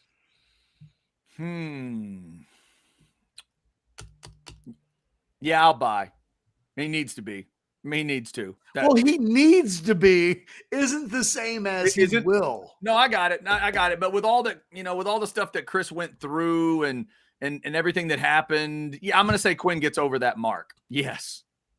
Sorry, the Specs chat. I don't know why I read it while I'm talking to you. Like, it doesn't do me any good to do that because it just cracks me up. All right, and finally, buy or sell number 5. Quinn Ewers question part 2. He will have fewer than 10 turnovers this season if he plays in every game. 10 turnovers is not just interceptions. Right. It includes fumbles and interceptions. Quinn Ewers has fewer than 10 turnovers if he plays every game. There's not a 12. Take your time. I've been real, you know what? I've been real positive so far. So let me sell, and I'll say it's like a 10 or 11. I'll sell. I'll say it's a little bit, right at the line or a little over. Always cracks me up when the buyer sells come through on the chat in a hurry, and then I never know if it's from the last question or this question. So I just there's a couple of buys and a couple of sells. I think that is for that question. Buck Wild wants to know, is there a Playboy Texas alumni that we can have on as a guest? Buck Wild, I don't know, but I can tell you, Chad and I once had a guest on. What were the size of those bad boys? 38 triple K. I don't even remember how I set that up. Other than I think I just reached out to her on Twitter, and she was like, "Yeah, I'll come on your show." Was she Brazilian? Yes. Something like that. Yeah. Or maybe it was just that she found a doctor in Brazil that would do the surgery because nobody in America would. It was one of those two things. I don't remember. I just remember that it was her. All right, I'm good. Give me your buy or sell questions. All right, here we go. Buy or sell number 1, Mr. Ketchum. The head of the Spanish Soccer Federation should step down after kissing a player on the mouth after they won the World Cup. Buy, and that's not even all he did. He grabbed his junk on the stage too. He did do that. He was completely out of control. He was like, he had to have been inebriated, right? Oh, I would think so. They're having a good time. They just won the World Cup. It's one thing to kiss one of the women on stage on the mouth. It's another to grab your junk like your DMX or DX. Or DX. Or both. Or both. Yeah. They could have done it together all like in the ring together at some point. I don't know. Yeah, it's wild to me that he could lose his job over that. That's interesting. Buy or sell number 2. A Longhorn will be a finalist for either the Heisman, the Bolitnikoff, or the Butkus Award. Ooh, I'll go buy. Yeah? Yeah. Yes, I think that they've got enough candidates that, surely they'll hit on one. I think the team is starting at a level from a national recognition standpoint that they even get a little bit of momentum. All of those majors awards will be in play.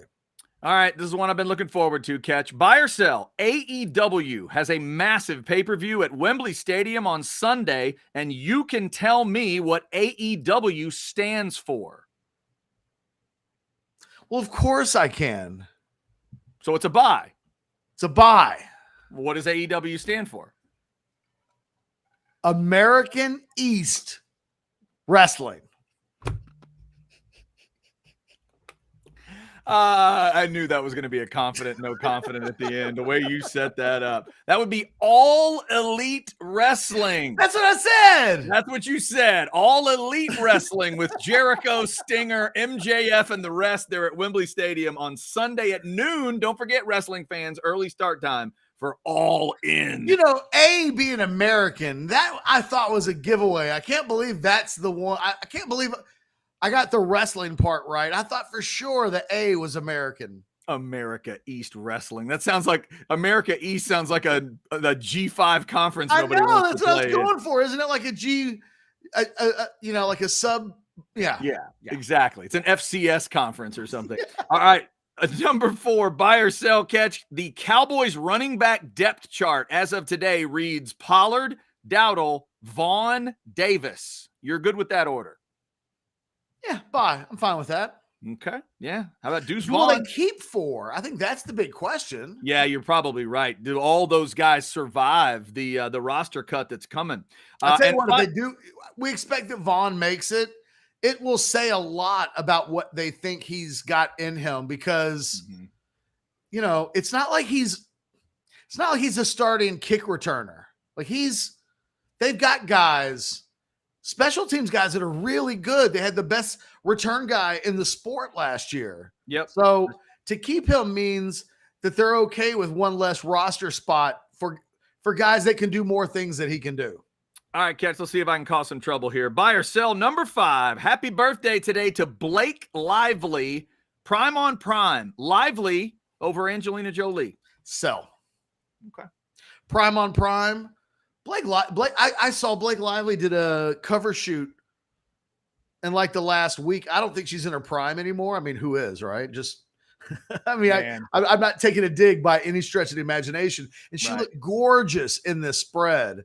But man, Angelina Jolie in her prime got Brad Pitt to walk away from Jennifer Aniston. It's true. It's true. I respect Blake enough. I just thought in a prime on prime, I should make it interesting. And so you're talking about one of the all-time aliens, though, man. I know. I went to the mountaintop. I just wanted to see where the comparison was. I'm a big fan of both. Happy birthday. It is 36 today for Blake Lively. Happy birthday. By the way, you haven't said anything, and maybe you're saving it for the crap bag, but gotta pour out a little liquor for a wrestler.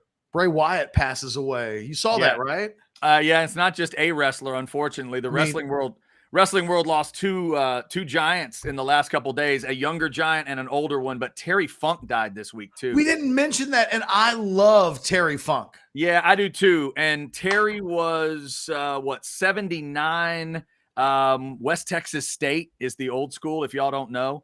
Born in Indiana, but then the family ended up in Amarillo. Yeah, Terry is a beast. If you like hardcore wrestling at all, you owe Terry Funk a lot. Mick Foley would tell you that one. So yeah, rest in peace to Terry Funk. And then I was crushed by the Bray Wyatt thing. I love Bray to death, man. 36 years old.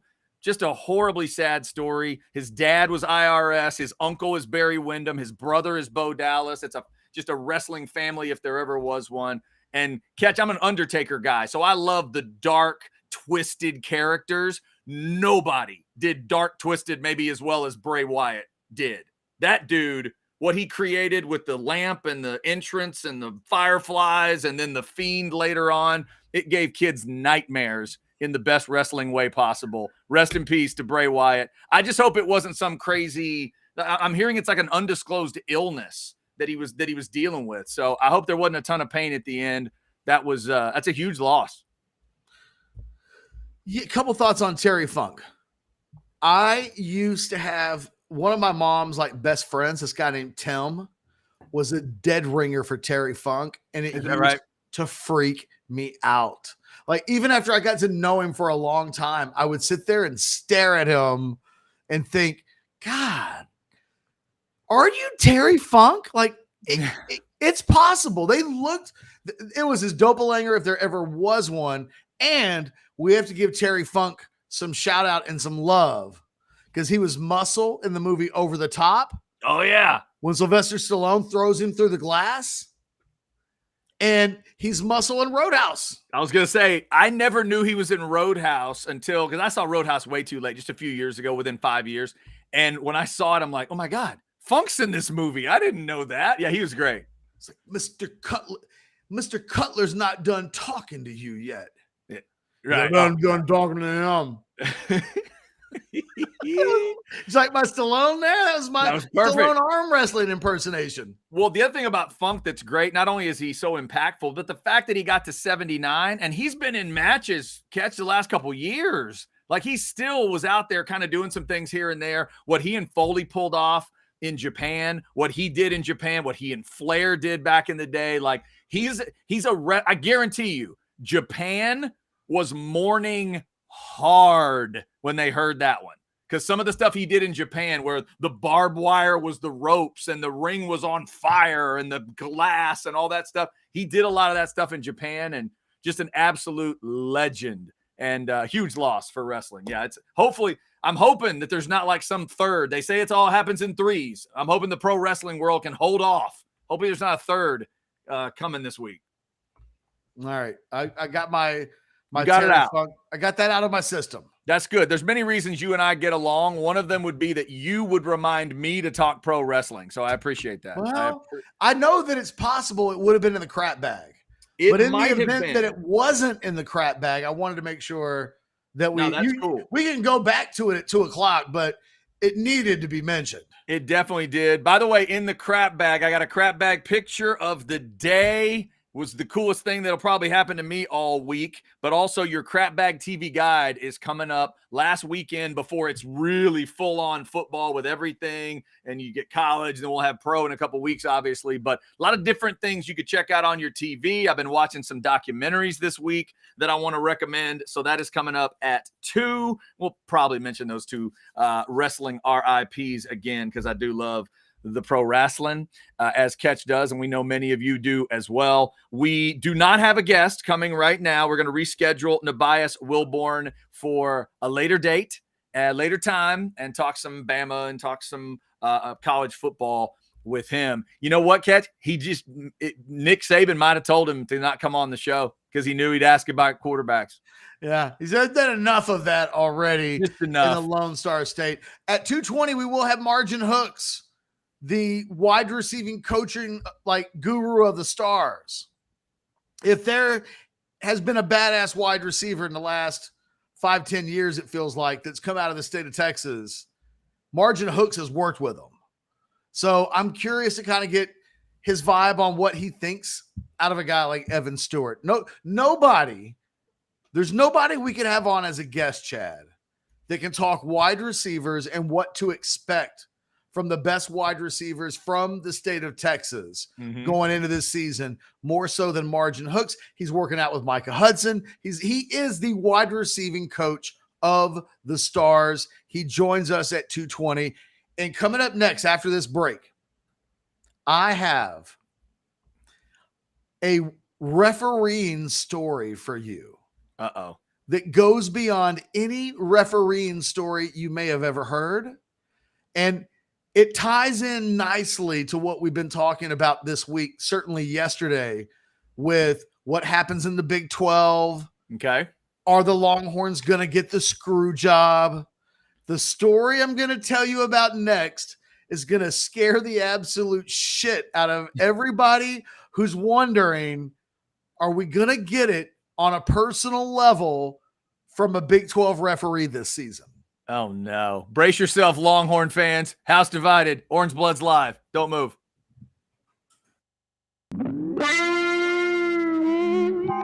This Orangebloods recruiting flashback focuses on one of the best recruits from the Charlie Strong era, wide receiver Devin Duvernay.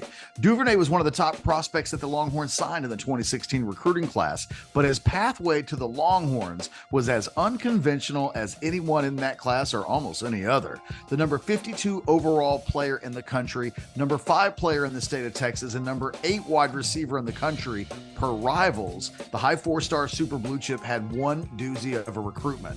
Before he attended a Texas Junior Day in February of 2015, he told Orangebloods' Jason Sukumel that the Longhorns were front and center in his recruitment. Quote, "They're in it. I like Texas. Grew up liking Texas," Duvernay said. "When I've been there, I like them. With the new staff, I like what they're doing. I think the program will be back pretty soon." Yet Baylor, the first school to actually offer Duvernay a scholarship, was always a school that had his attention. It also had his brother Donovan's attention as well, as he made the jump to commit to Baylor in September of 2015. 2 months later, Devin joined him, choosing the Bears over Alabama, Oklahoma, and Ohio State. That's right, no Texas among his initial group of finalists. That was pretty much that for Duvernay, as he signed in February of 2016 with the Bears. But Duvernay decided to explore other options after a sexual assault scandal surrounding the Baylor program and the subsequent firing of head coach Art Briles. It was later discovered that Duvernay's national letter of intent was never properly submitted by Baylor, making him immediately open to other programs. After not having the Longhorns among his original finalists, Duvernay signed with the Longhorns in June of 2016. And once Baylor released his brother, he also joined the Longhorns 2016 recruiting class. When it was all said and done, Baylor's loss turned out to be one hell of a gain for the Texas football program, who added one of the best receivers in school history.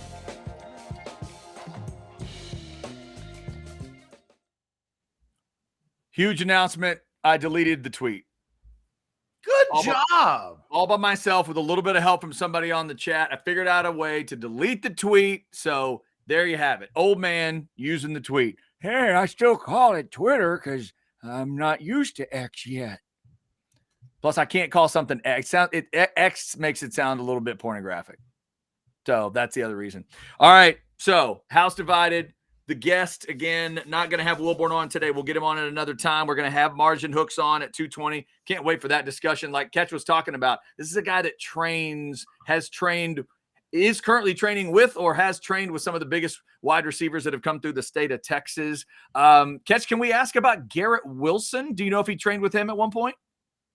I'll need to check. I swear he's worked with everybody. I'll get you a full list in the next break. I know he's got like a list of the guys that he's worked with, and I've seen it on Twitter before. So I'll make sure that we get that up.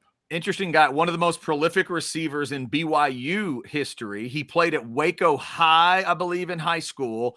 So he was a badass receiver. He knows all about it. And now he is helping train the badass receivers. So we'll get that conversation in at 2:20. All right, Ketch, you have scared Longhorn fans through this break. They are already nervous after Brett Yormark's comments and going along with whatever fears they had about Big 12 officials screwing them in their last year in the conference. And now you've got a referee story to scare them even more? Yes, but the question is, are you going to allow me to talk about that thing you don't want me to talk to you about? Well, I mean, if it's necessary for you to tell the story, it is. We're just going to have to throw the counter up. Are we going to have to throw the counter up? Yeah. All right, Blake, get ready. Go ahead, Ketch. Start. So there's a referee. There's a Premier League referee named Mike Dean. There it is. And for like decades, he's been one of the most famous referees in Premier League soccer. He's now retired from officiating, and he's like an in-studio guy. He's turned into one of these guys that is like the officiating expert during games. He's turned into Mike Pereira. He's the Mike Pereira of Premier League soccer. Okay. Except he's new. So he's only a few weeks in. He may not make it beyond this weekend. Okay. He's doing a podcast yesterday with this guy named Peter Walton. And in it, so what they did was the Premier League has their regular group of officials, and then they have their replay, VAR, video assistant referee. It's their instant replay.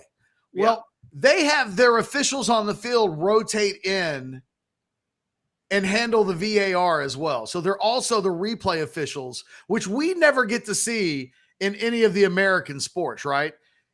In England, they tell everybody in advance who the VAR official is going to be for a game. Mm-hmm. Well, a year ago, he's calling a game between Chelsea and Tottenham. And he admits in the podcast that he's recording that as the VAR official, he noticed that one guy grabbed another guy by his hair and pulled him down. Wow. Should have been a red card. Should have been a penalty. Mm-hmm. The official on the field missed it. The VAR official, Mike Dean, saw it happen and said that he didn't tell the official on the field to go take a look at it because that was his mate. And he didn't want to embarrass him any more than maybe he'd already been embarrassed in the match. Oh, the main referee was his mate. Yes. Wow. Okay, so again, let me understand how the rules work. You're saying the video guy can call down to the official on the field and say, we got to look at this. They do it all the time. Okay. If anything is missed, if the official had his head turned, if something happened behind his back, if they've got camera angles that will show what happened, they'll call the official over to him. They'll do this. I was going to say, this is this signal I keep seeing in soccer, right? That's when they go to the monitor. VAR, okay. And he says he didn't go to the monitor because the official, Anthony Taylor, who I fucking loathe. I hate him. I loathe him. Of all of the guys, of course, Anthony Taylor is the guy that's involved in this story. Yeah. There was a hair pull. in the penalty box. Guy literally grabbed another man's hair and yanked him to the ground. Wait, it was in the box? Yes, it would have been a penalty. How did the officials on the field miss that? Because there's 10 guys moving around, and Anthony Taylor sucks. Okay, fair enough. All right. He's the Angel. Is he the Angel Hernandez of soccer? He wishes. He's so below that. He's rat scum. Okay. So basically he admitted that. So the fallout of this was it was a 1-1 game. He didn't call the penalty, which would have given Chelsea a chance to kick a penalty and win the game. Instead, Tottenham went the other way and scored a penalty or scored a goal in the last minute, and Tottenham wins the game. A couple of weeks later, the Chelsea coach got fired. There was this whole trickle down of, had that not happened the way that it went down, a whole bunch of stuff might have gone differently. And you've got Mike Dean saying out loud, yeah, I impacted the outcome of this game in the way that I'm admitting that I did, because that dude's my friend and he'd had a rough game and I didn't want to embarrass him.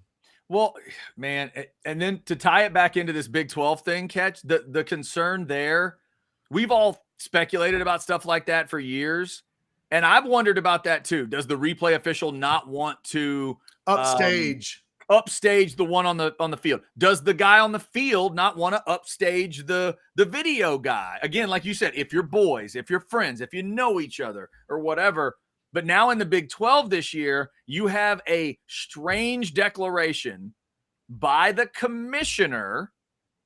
And then, Texas fans have been, and Oklahoma fans for a day or two have been talking about, well, wait a minute, does he have meetings with the officials? I mean, is there something that's going on? Is he going to tell them certain things? Probably not. But when you have something like that said out loud, this is one of those things you wouldn't have assumed someone would say it out loud. But you're telling me on a podcast, the guy admits it. Oh, yeah, no, we're mates. So I just, And the speculation has always been, because the VAR officials are the same guys on the field, they all know each other. Yeah, so and this verifies it. They're constantly trying. The belief is they're constantly trying to protect each other. Yeah, and yeah. And I was going to say, his exact quote is, I didn't want to send him up because he's a mate as well as a referee. And I think I didn't want to send him up because I didn't want any more grief than he already had. So this guy had been having a bad day officiating.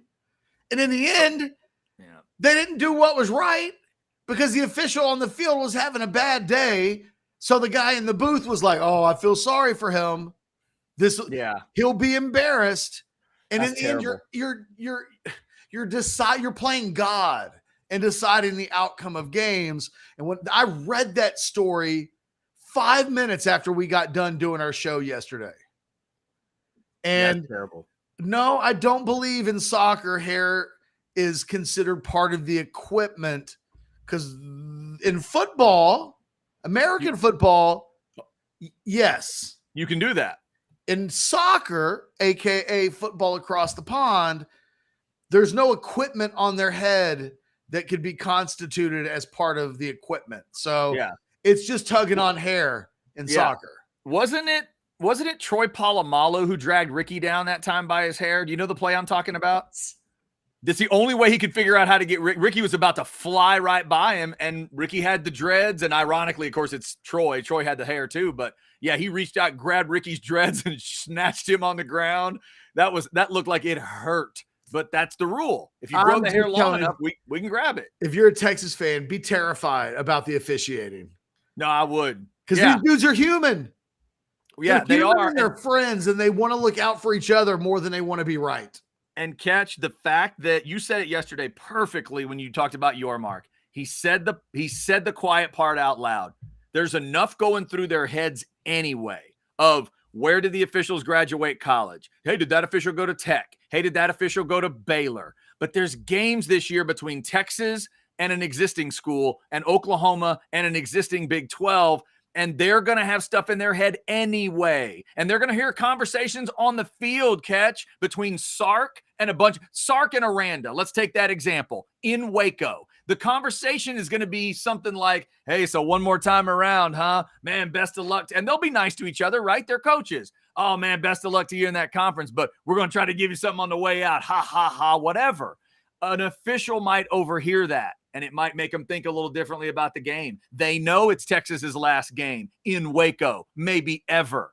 But now they've got the extra layer on top of it of my boss has let everybody know that he is actively rooting for Texas and Oklahoma not to have a good season. It's wild, man. It's rough. 2 days later, it's just surreal more than anything else. Yeah, I think here's what we're going to have to do. You know how Blake has the counter for like days since we've talked soccer. We're going to need to come up with something, Ketch, for this season. A keyword, a phrase, a graphic. A safe word. A safe word, exactly. And maybe we're just going to say Yormark, right? Maybe that's the key word. And we're going to say Yormark factor. So if there's a game where Texas is shaky, close, Oklahoma, shaky, close, or loses, we're going to have, as part of the discussion, we'll have to stop and go, okay, before we get to the turnovers and that horrible pass, anything on the Yormark front? Huh? Good. I mean, it's almost like you're going to have to check in on that. It's a shame that now Texas and Oklahoma fans literally have something like that hanging over them, because they could say, their Texas Tech friends and their TCU friends a couple days ago could have said to them, you know what? It's all about you, isn't it? It's just always about you, you crazy Longhorn fan, you goofy Sooner. It's not always about you. They don't think like that. The conference doesn't think like that. Now they know the commissioner said it. So a Tech fan and a Baylor fan and a TCU fan, they kind of have to back down because now it's out there. Well, I wonder if ultimately enough people care, because it is Texas. Because if it does happen to Texas, will virtue be able, is that something that people would even care about? Well, because Texas is the Yankees, because Texas is the Cowboys, because there's such a big brand and such a big brand that people love to hate. I mean, think about it. Every time Texas plays they could play some podunk school from Maine. And that Maine athlete's going to show up on TV and they're going to be like, hey. Yep. And I wonder if it did happen I think it would be different if it happened to Oklahoma versus if it happens to Texas. I agree. Yeah, a little bit different. I think if it happens to Oklahoma, there's more compassion. They're like, oh, that was messed up. Whereas if it happens to Texas, I wonder if the majority of fans across the country will go, deep down, they'll think, I don't really care because it happened to Texas. Yeah, because it's like it's just a different kind of villainy. It's a different brand of villain. Like Oklahoma's the Penguin and Texas is the Joker. There's a different level to it, and that's where, because we had the discussion this week on the Outsider show. Chance Mock brought it up of, is Texas football America's team of college football? They had a list of 10 and we were discussing, is it Texas or USC or Notre Dame or who is it?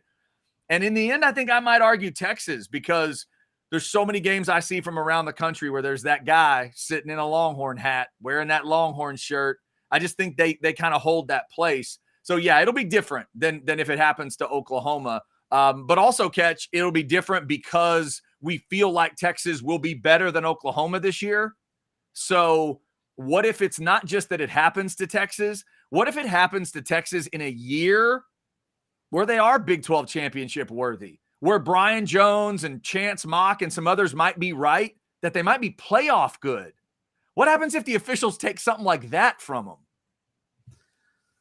That's the big fear. If you're a Texas fan, I mean, those are the stakes. I mean, and when I pick my 9-3 record for this team going into the year, I've got baked in like something squirrely happens.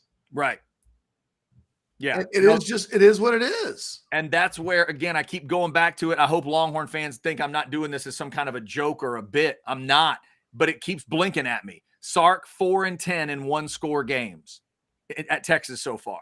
Horn says on the Specs chat line, Ketch, I was also at the Grant Taft last game against Texas. The fix was real. any way to prevent that bad of a fix from happening in today's media world. Yeah, absolutely. Just tell the commissioner to, oh, never mind. It helps Texas. I also think there are more cameras. Think about that Grant Taft game. That was like 92, I think. Right. Yeah. So we're 31 years ago. Now they've got cameras around the stadium. It does make it, one of the calls in the Grant Taft game was a spot. Yep. I've heard so much talk about that spot in my life from Texas people. That it was yards away from being correct. Yeah. And there's a lot of that. Go ahead. No, I was going to say just the thing. Sorry, I didn't mean to talk over you. The thing in 2023 is that replay, ironically, we're talking about how it got screwed up in the Premier League, but in theory, replay is supposed to keep things like that from happening.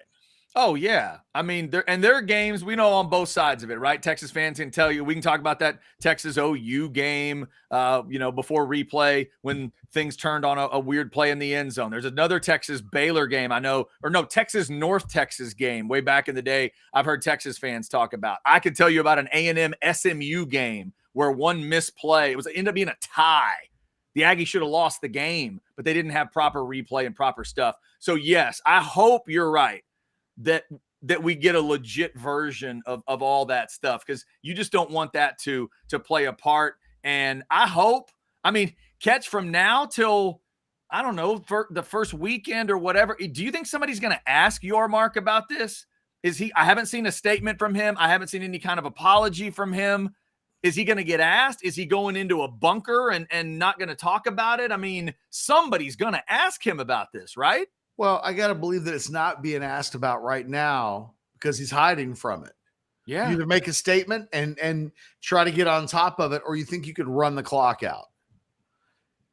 He probably thinks he can run the clock out. Yeah. And well, we've seen it over the years. I've always said, just when you think a coach has to say something, they really don't. Mac Brown was the master of it. Just when you think, well, he's got to address this Greg Davis thing. No, he doesn't. He really doesn't. He'll wait months. And then by the time he waits months, it's too long. Like you said, it's gone down the line, and it makes no sense to ask the question. So does Yormark figure, does he do what I talked about yesterday? Does he literally not go to any Texas and OU games, just go to the existing team's games where he'll be a hero, I'm assuming, in Waco, Fort Worth? I think he's just running the clock out. I think he thinks that if he waits a few weeks, this thing will go by. And if he gets asked about it in a few weeks, it's so far removed that if he fails to address the question, who's going to make a big stink about it? Right. Yeah, because then you're way behind. You got games. Oh, that's old news. Yeah, right. That's way back. We don't have to talk about it. But why don't we focus on? He'll weaponize it. He'll say, "Hey, I'm here at fill in the blank, right? TCU, Baylor, whatever," and you're like, hey, the focus needs to be on the kids on the field. I'm here, but the story today is the games. It's these young men. I'm not going to be a distraction. Yeah. Let's get another quick super chat out here because I think we missed this earlier, and I want to ask you another question along those lines, but I did like this one from earlier. $4.99, Jamari, thank you for that. NFL. In Arizona, the talk is that they're tanking for Caleb and will end up trading Kyler Murray. Buy or sell, Kyler Murray will be on a different team in 2024. Buy. Yeah, I kind of think at some point that relationship's got to end. Yeah, I agree. And by the way, how about them moving Isaiah Simmons to the Giants yesterday for nothing? You see that? I did not see that. They moved Simmons as a Giant. They sent a 7th round pick the other way for Simmons. Wow. Yeah. Now I understand he hasn't been a total stud yet. I get that, but that was a wild move. So that's another reason. They're telling you with what they took, what they think of him. Yeah, what they think of him and the fact that they do probably want to tank this year and try to set themselves up for Caleb or whatever it is. But back to this whole Yormark thing, Ketch, I'm sitting here thinking about how it all could play out throughout the season. Obviously, like I mentioned, Sark in 1-score games has not been good. He's got to win he's got to get these games up over 10 points, especially because of this factor. But my question for you is, How would you talk to the team about it if you're Sark? They're doing the embrace the hate thing. Now you literally have the commissioner saying this. The players aren't stupid. They see it on social media. So, but we're also in a world where NBA guys bitch too much. Football guys have started to, there's too many palms in the air. There's too much baseball guys. Everybody's bitching about calls all the time. How do you balance all that out and make this the right kind of edge for your football team when you're talking about they could be out to get us in a way? Like, is that how you want your team to be thinking? I think coaches will instinctively say no. That they don't want it to enter the mind. You know what I mean? They don't want it to even. I think I would have a conversation about it, though. I'd have a conversation, but yeah, how do you get the mindset right? I'm with you. I don't want them walking out. I don't want Quinn Ewers on like a roughing the passer call that's not called. I don't want him always getting up thinking, well, there it is. Brett Yormark in the conference is screwing me. I wouldn't want that. Yeah, but I might talk to my players about, hey, when I tell you we've got to be a little bit better, a little bit smarter, a little bit more on top of our games, because we're saying things, we're printing up T-shirts that say embrace the hate. Yeah. Hey, you know what? Let's embrace the hate. Yeah. However, let's also embrace the responsibility that comes with needing to embrace the hate. You can't make silly mistakes. You can't push it a little bit past the whistle like you might under normal circumstances. We got to be smart. We got to be that much better than the next team. Otherwise, who knows? And I think that there's a way to use it for your team, but I think most coaches would say they wouldn't want it to enter the minds of their players, because that can be problematic. I don't dispute that, but I think in the end, it's probably just the old-fashioned don't put it in the hands of the officials, right? That's been said around football and other sports forever. Don't put it in their hands. But I like that comment about you got to be a little better. And maybe that's what Texas and OU ultimately have to realize this year is they will be held to a different standard. Maybe they always are, but they will be held to a different standard. Like, I always go back. I'm a tennis freak. So like Arthur Ashe, one of my favorite tennis players ever, he had a great comment years and years ago that his parents would tell him when he was young about when he went to play tennis, because he was a black tennis player, that he was on he was held to a different standard. So they had to tell him right away, you don't get to get mad like those other kids do. You don't get to do this like those other kids do. You have to do it a certain way. Obviously, this is a very different type of issue, but this is just about the rep that Texas and OU are carrying anyway, and you're adding in the leaving the conference. So they've got to know that it's going to be a little bit different when it comes to you guys. But yeah, I think that's probably the way to do it. Like, don't put it in their hands. Let's go beat them by 3 touchdowns so they can't mess with us. If they give us 2 bad calls, it doesn't matter if we're beating them by 20. That's how I'd look at it. No, it'll be fascinating to see all throughout the season how often this gets brought up. Yep. Oh, it's going to be wild. So we've got Margin Hooks joining us in about a half hour. He's got a class that gets out, I think, 2:10, 2:15. Then he joins it. I was trying to get a list of players that he's coached going into the season.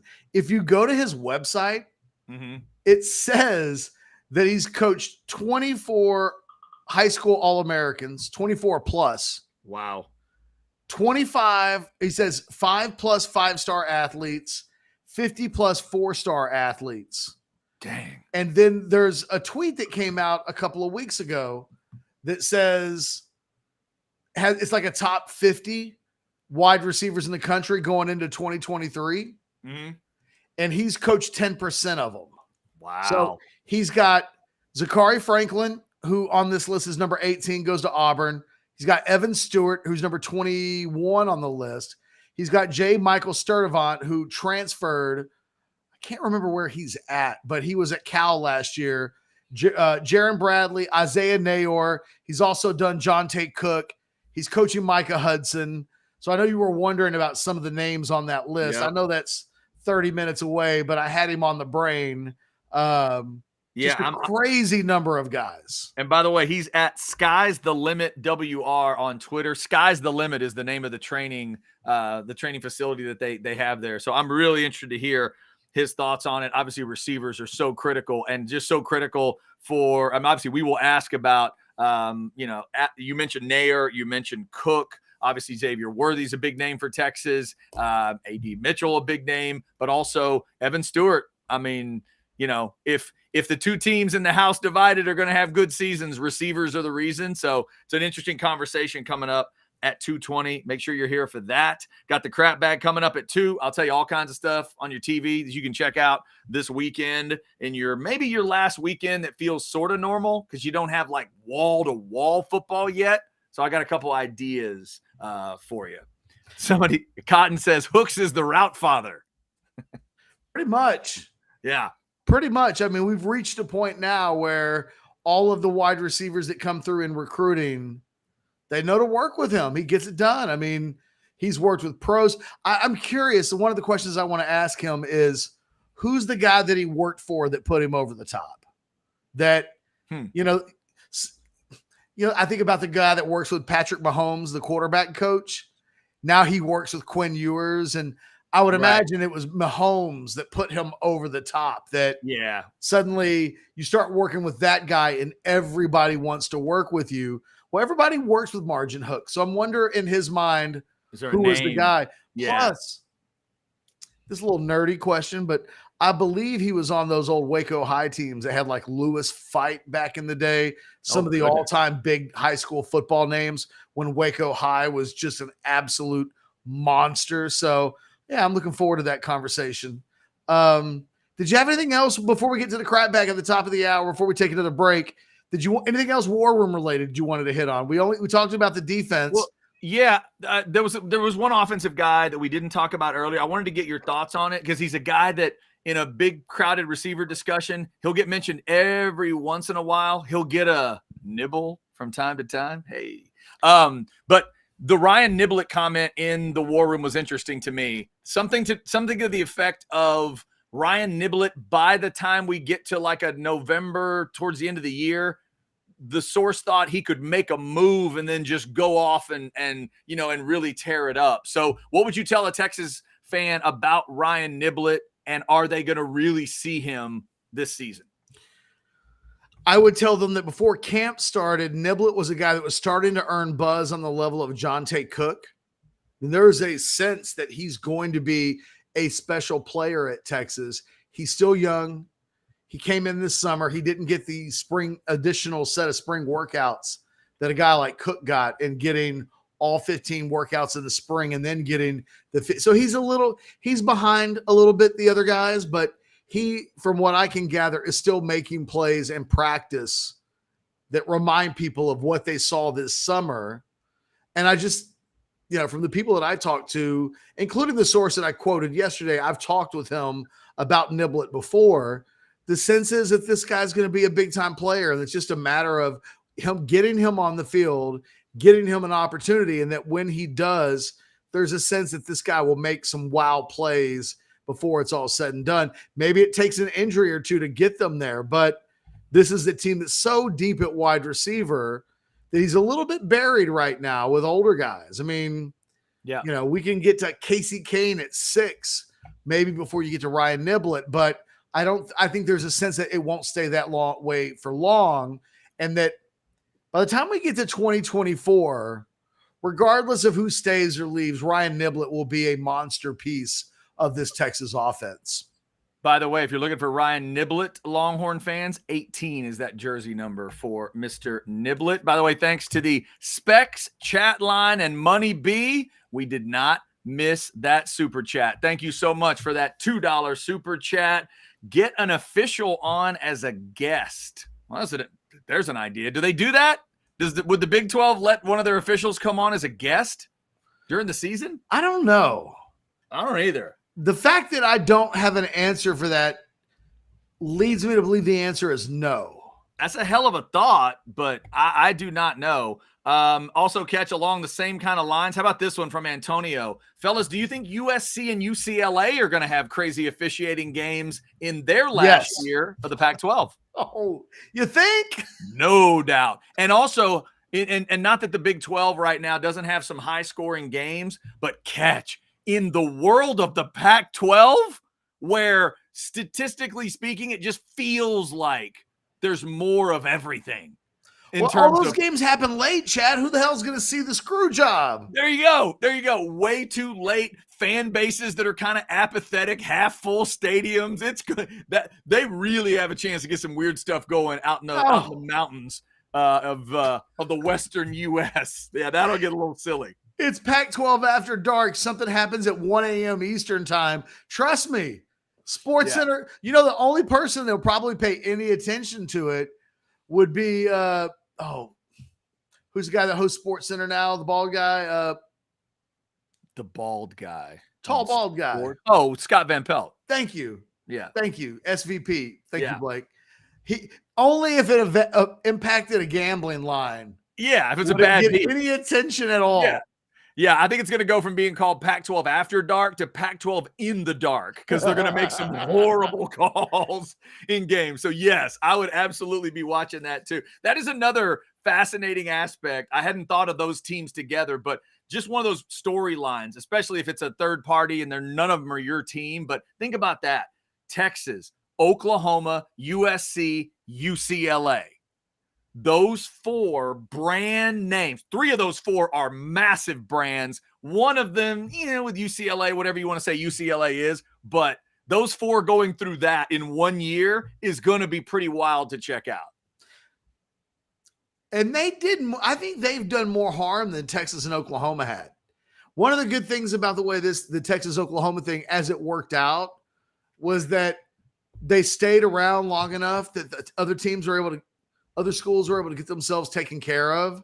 Mm-hmm. So now, when you think about the context of like Texas and Texas Tech, I know that game's in Austin, but when they leave, Tech fans, when that game's played, it's not going to feel like Texas has left Texas Tech in despair. Texas Tech is cool. Yeah. They're going to get their money. The conference seems like it's more settled now than it has been for a decade plus. New teams waiting to come in. The teams that are screwed are the 4 Pac-12 teams that have been left behind. Uh-huh. And just in general, if you're a Pac-12 supervisor, you're an official, Anwar always says that NFL guys don't get upset unless you start messing with their money. You got a lot of guys in the Pac-12 right now that will feel aggrieved and feel like these schools that have departed are messing with their money. And what happens next after that remains to be seen, because as Mike Dean, who is like this senior Premier League official just a year ago, told us on a podcast, that was my friend. Yeah. And he was having a bad day. I didn't want to make his day worse. It's my buddy. I mean, if you're making professional sports decisions, coaches are getting fired, players are getting suspended or losing money. And if you're willing to let something like that happen because your boy is on the field, imagine what could happen when it's your money that's been tampered with, when it's your future livelihood that it's business. hangs in the balance. Don't tell me that bitterness and the human instinct can't kick in at that point. Mike Dean told us yesterday the quiet part. Yeah. That they do make their decisions sometimes based on things that truly have nothing to do with whether or not right or wrong is being corrected in a decision. Yeah, the personal stuff, the business stuff, it is all going to be very, very big. It's a great distinction too. Cal, Stanford, Oregon State, Washington State. 2 of those may survive and find a Power 5. Looks like Washington State and Oregon State are just going to be left out in the lurch. So Hey, Chad. Yeah. Imagine Cowboys-Packers, the Des Bryant catch game. Was it a catch or not a catch? Imagine if the next year an official came out and said, God, well, we knew it was a catch. But that's my guy. That's my guy. I didn't want to stand it, show him up on TV. Or if they're having a bad game. Yeah. Or what if, to the Yormark example, what if somebody in officiating, head of officiating, had made a reference like, all right, Packers, handle your business. Like, what? What do you? You're rooting against the Cowboys? What are you doing? You're an official. Coin flip in overtime. Hey guys, I got $20 on you. Make sure you get this thing taken care of. I mean, right, exactly. Oh my God. Okay, so USC plays tomorrow night. If you want to see if the San Jose State game is where that starts, I don't think so though. 7 p.m. on Pac-12 Network. How about these, Ketch? They have a home game against Stanford. They go to Colorado later in the year. USC goes to Notre Dame later in the year. Watch that one closely. And they go to Oregon on November 11th. Now, that's interesting because both those teams are leaving. So, but Oregon didn't start it. But they didn't start it. You're right. That may be something to watch. Here's one for you in September. UCLA at Utah. Both teams leaving. UCLA. Both teams leaving for different places, but UCLA gets screwed all day in that game. You better not need anything in that game because you're not getting it. By the way, they also go to Oregon State and to Stanford in back-to-back weeks, do the Bruins. Good luck. My goodness. Hey, I've got a quick scheduling question. All right. Oh, by the way, are we officially in the crap bag? We're not. We have crossed the top of the hour, so technically this could be crap bag if you need it to be. Okay, real quickly, I'll get out of the way and let you do the crap bag. I'm just wondering how big of a degenerate we all are. So, okay, if you're in the Specs chat right now, I want your answer, okay, to this question. We know that Notre Dame plays. We know that USC plays. That's it as it relates to ranked teams. Yep. If I tell you that UTEP is playing Jacksonville State, UMass is playing New Mexico State, Ohio is playing San Diego State, Hawaii is playing Vanderbilt, or Florida International is playing Louisiana Tech, all of those games are on national television. Yep. How big of a degenerate are you? Is there a single game among any of those? Are you going to the SEC network to check out a little Hawaii Vanderbilt? I am, yes. I am. Do you know why? Is Vanderbilt's on the schedule? No, because Vanderbilt has the running back from LBJ that I checked. We all got to check out last year on the local level, Cedric Alexander. I saw an interview with it's Clark Lee that coaches Vanderbilt. Do I have that right? I don't Clark know. Lee, I think it's his name. Anyway, go with it. The coach literally called him out by name as a running back they want to play, a true freshman that they want to play this year. So of all those games, I'd peek in on the Vandy game because I want to see if Cedric Alexander plays. That's how big of a degenerate I am. The easy answer might be for me, UMass at New Mexico State, because it's on ESPN, and that's easier to just have your remote control land on. You're flipping around. It's like there's ESPN, there's a little college football. Hey, why not a little UMass, New Mexico State? God forbid I look up some NFL draft rankings and there's a potential draft pick in any of these games.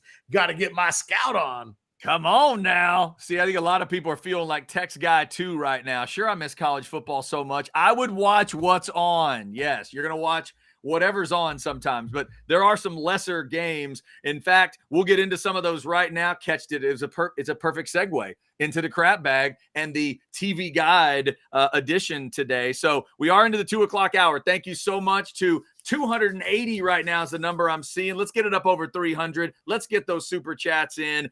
Thank you for getting your notifications, getting your subscriptions in. And of course, that is the Specs chat line now.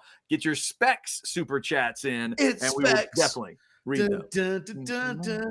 Here's to you. I'm out of vodka and maybe some beer. I gotta go get some. Okay, we'll make up new songs as we go along. Shout out to the Specs Rabbit and all the people at Specs. All right, so Catch, before we get to the TV guide, I need to brag on one of my favorite people in the world, and that is me.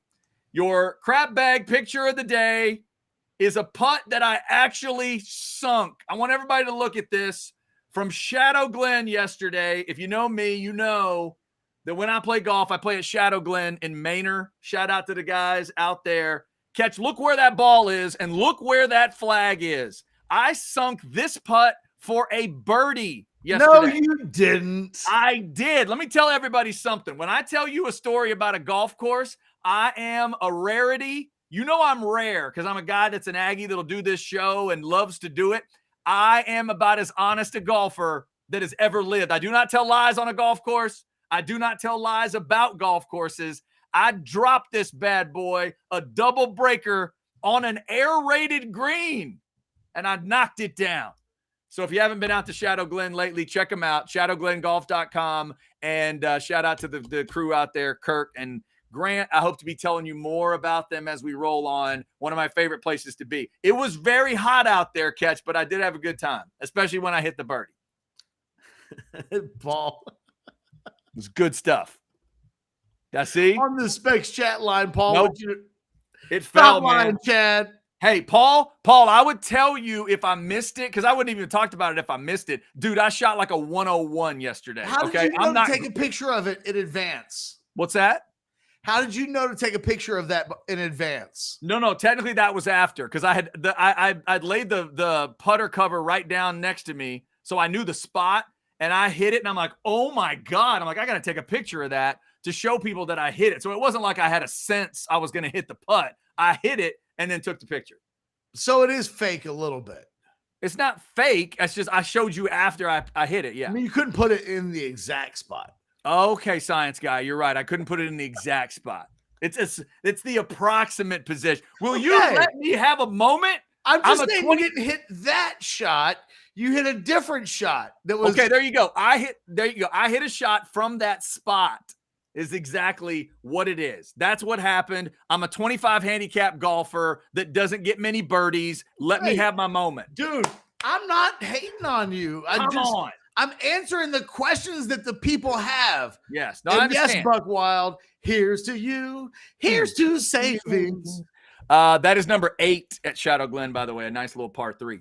All right. So Ketch your Crapbag TV guide. You mentioned, let's just go back to where you were. College football, Notre Dame and USC, NBC and Pac-12 network. Those are 1:30 and 7 o'clock starts tomorrow. Ketch mentioned these other games. The UTEP game is on CBS Sports Network. That UMass game, like Ketch mentioned, evening game on ESPN. FS1 is Ohio and San Diego State. God love you if you're watching that one. Hawaii, Vanderbilt, SEC Network, 6:30 and 8 o'clock. La Tech FIU is a CBS Sports Network game. Those are your Saturday college football games. If you are into golf and you want to see how that ends. By the way, Scotty Scheffler already lost his lead day one.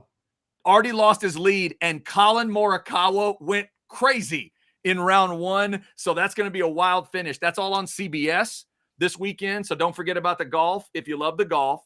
If you are like Ketch and myself and you'd like to catch some UFC every once in a while, you're going to need coffee this weekend. They're in Singapore. 4 a.m. prelims, 7 a.m. on the main card. Max Holloway against the Korean Zombie is the main fight. Anthony Smith's on the card at 205. Anthony Caceres, Bruce Leroy himself, is on the card at 145. But that's a rough one, Ketch. I don't know if I'm going to be able to catch a 7 a.m. Saturday UFC card. Yeah, no. That's tough, but I love Max Holloway. By the way, I've interrupted you a lot today. By all means. Sorry. That's what I'm just saying. No, I'm a big Max Holloway guy. Love watching him fight. I think I'm going to try to watch the main fight, but I may watch afterwards. One of the beauties of ESPN Plus is they'll cut that fight out for you later and just show you, hey, here's the fight if you want to see it. I may do that. Nothing wrong with that. Yeah. By the way, Scotty Scheffler off to a good start today. Okay, Scotty, come on. He's -3 through 6 today. Good. So he's back tied at the top. He's tied for first. Excellent, man. It's going to be a good fight. I like the way they set the end of it up. I know Scotty's not as big a fan of it. Some people think he should have had even more of a stroke lead to start that round yesterday. But either way, I like the way they end it, and you got the best golfers playing. So that's going to be fun. A couple other things that I've been checking out, Ketch, and then I got a crazy birthday announcement for you. First off, you and I are both dog guys. I know there's a lot of dog people that might watch the show. We've seen Ketch's dogs. If my dog continues to be good, you will see my dog before the end of this show. She's laying right over there. She's being good. Ketch, this month on Real Sports with Bryant Gumbel, they did the whole show on dogs. Every story has to do with dogs. You need to watch it. It will get you. You will get emotional watching it. Get me in my feels. It's going to get you in your feels. You need to watch with your dogs. It's incredible. They do a piece on this guy who's hooked on the Iditarod. They do a piece on a woman that is like teaches the dogs to do the agility stuff. She lives with 6 border collies. Of course she does. All day. It's crazy. But the one that'll really get you, Ketch, is this dude that has helped develop a special kind of seeing eye dog that allows blind folks to run with the dog. It's a 2-year waiting list they've got now. But they have they've been able to train these dogs not just to do the seeing eye thing if I'm walking. They can do the seeing eye thing at a running pace, at a jogging pace, at a little faster than that. People are doing 5Ks and runs and marathon type stuff with assist dogs. It's amazing what these animals can do. And listening to the people tell you how important it is to them, it got me just over and over again. So if you love dogs, watch Real Sports. Even if you've never watched that show, which you should because it's awesome. I love that show. But Real Sports is incredible this month if you're a dog lover. Tomorrow is International Dog Day is why they did that. So shout out to all the dogs, all the dog lovers, dog owners out there. And then the one other recommendation I have for the people, Ketch, is BS High. I'm warning everybody now, you're going to want to take a shower with how dirty you feel watching it. But if you're a football fan, you need to watch this show. It's a documentary about that Bishop Sycamore fake football team in Ohio. Y'all remember that story where there was a football team that played the IMG Academy, but then somebody realized, wait a minute, that's not a real school. They have the head coach sit down and try to explain himself. It's wild. The head coach, an assistant coach, and the kids affected are interviewed in this documentary. And Ketch, I'm telling you, you'll feel so awful and horrible for what's going on.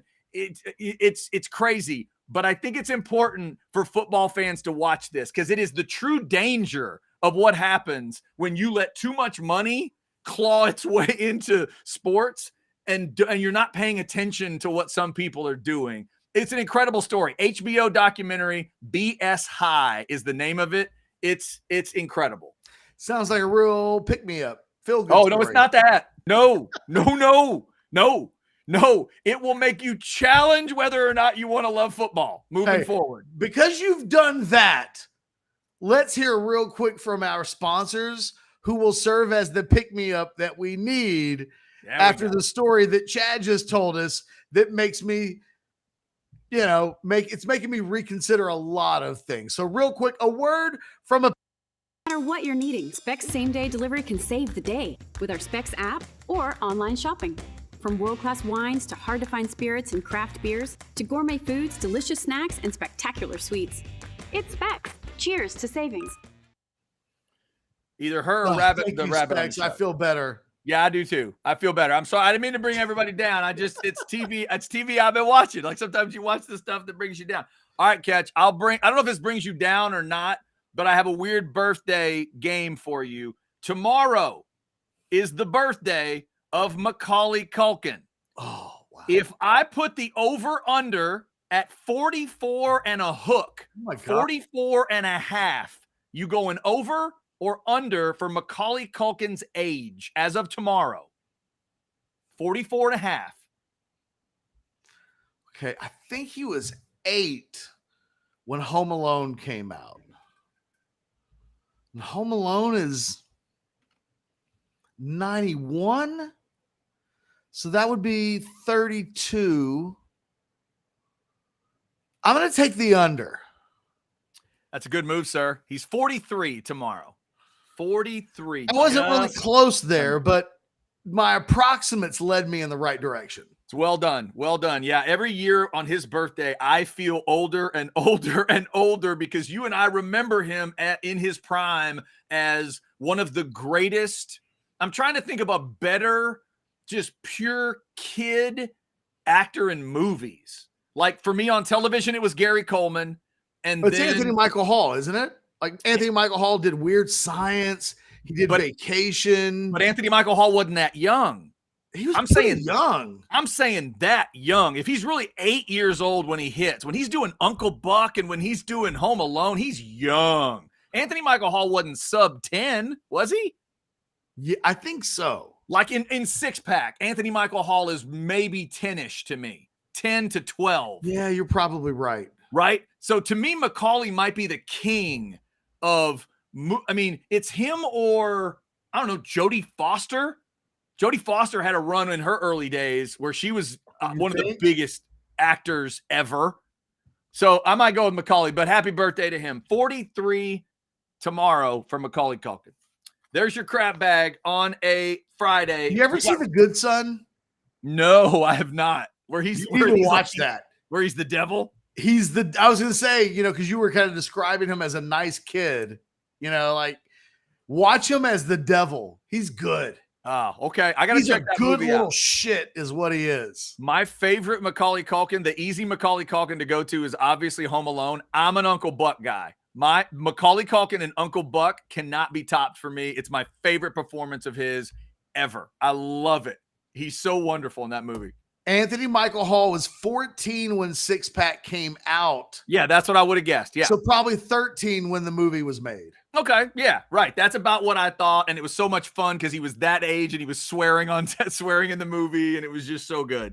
But yeah, Macaulay was the king way back in the day. All right. So there's your crap bag. We do it every day about 2:00 on the show. And by the way, next Friday, there's been rumors of Scottish Guy. Oh, snap. On the show, because it's going to be game week next Friday. So we'll see if we can throw some of that together. Just letting you know. Can we get 3 coaches and a baby next week? What's that? I want 3 coaches and a baby. Okay. Now, audio. When you say that, do you mean I need to come up with the audio and send it to you? Is that what you're saying? I mean, I'm putting it on your shoulders. All right, I'll go searching because I think you had me search for that a couple years ago, and I actually found it. So I think I still have it. I think I have it. All right, so we will hopefully get to that next week. We are going to get to a great receivers discussion coming up. If you want to hear a little inside info on Isaiah Nair, on Jonte Cook, I can't wait to ask him about Jonte Cook. Evan Stewart, for me and any Aggies out there that are excited about what he could bring this year, and just get his thoughts on the receiving position. He is Margin Hooks, former receiver himself, former badass at Waco High, former badass at BYU. I want to ask too, Ketch, it feels like he and Sark crossed paths briefly at BYU, but I don't know if get the sense that they hung out or were friends or anything like that. Because I don't know if they played together. Sark ended in 96 and he started in 97. So I don't know if there was like a red shirt year where he hung out with Sark. I'm not sure, but we'll get into that with Margin coming up here in just a couple of minutes. But we're 8 days away from Texas and Rice. We were talking about the War Room stuff, the reaction to the War Room earlier. Remember, check out War Room at orangebloods.com every Thursday night. Next Thursday is the first in-week, like game week edition. That's when the War Room really cranks. That's when Ketch's world goes particularly nuts on Thursdays. Like, Ketch, what is it like to talk to you? What if I try to call you at like 7:45 on a Thursday night in a game week? What kind of chance do I have of getting your attention? Probably not good. Yeah. I mean, because there's War Room, there's an NFL game, there's a college game, and I got kids. So you got to crack through all of that. Right. And that's usually one of those things going on might be enough to snuff you out. It's like, oh, UMass is on ESPN and Chad's calling. He can wait. Exactly. By the way, we got a couple of chats and a super chat coming from Money B once again. Kevin says, holy crap, I haven't heard about the movie Six Pack in forever. You darn right. Love will turn you around. You're going to hear a lot about that kind of stuff. Also says Chad, I listened to the Liquid Swords album by Jizza on your recommendation, and it was great. Loved it. Thank you, David. I appreciate you doing that. Shout out again to my man Zay Collier for getting me turned on to some Wu-Tang. That is a great album. And Ketch, this is one we need to hit margin with coming up. Super chat, $5. Thank you, Money B. What trait or traits will let you know if a player has the desire to be great? And do you see it in any of the UT wide receivers? Well, that's a good question. That's a better question, Money B, than I'd probably come up with. Right? That's fantastic. So, Money B, we're going to hold that in our pocket. We are definitely going to shoot that at Margin Hooks when we get him on, because that's one of those things, Ketch. I mean, Margin's a guy that sees he's seen all the heights, and he's seen all the weights, and he's seen all the, we know you can't teach speed, but he's seen a bunch of fast dudes. So, what is it that brings it all together, right? What makes a Jonte Cook? What makes Evan Stewart? What makes Nair? What makes Xavier Worthy X-Man in a different way? It's going to be fun to talk to him about all that stuff, because he's now honed it to a point where he not only could do it, but now he's able to train it, teach it, and help develop it for some of the best. You want to take a quick break and we come back? Margin Hooks? Let's do it. Margin Hooks conversation coming up, and then we'll wrap it up. Remember to keep it right here throughout the afternoon, because Alex Dunlap is coming up with Football with Friends at 3:30. Just keep it on Orangebloods Live. That's all you got to do. Come on.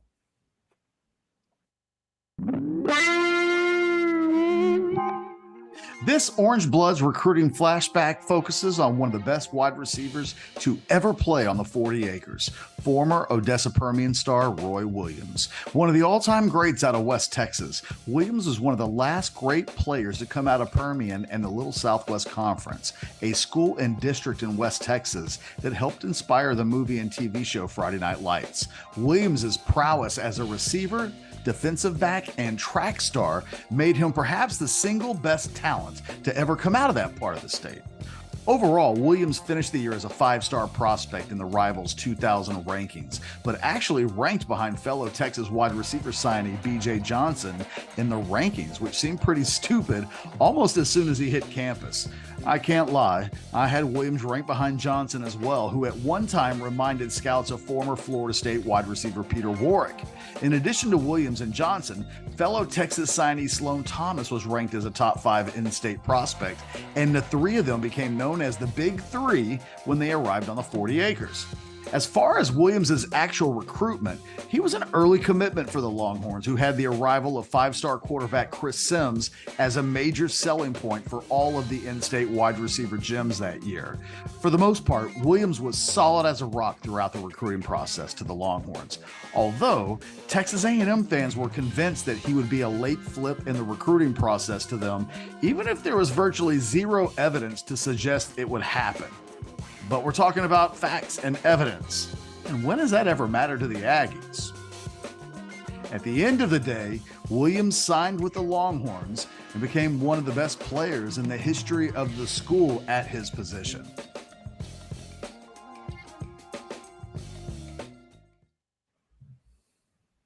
House divided on a Friday. It is that first football weekend. Hope all the high school football games go well for you and your teams. It did not start well for Ketch's team. We started the show today by pointing out Ketch's team had to eat a 42-0 in a rivalry game. That's rough. But it was pretty because they played at House Park.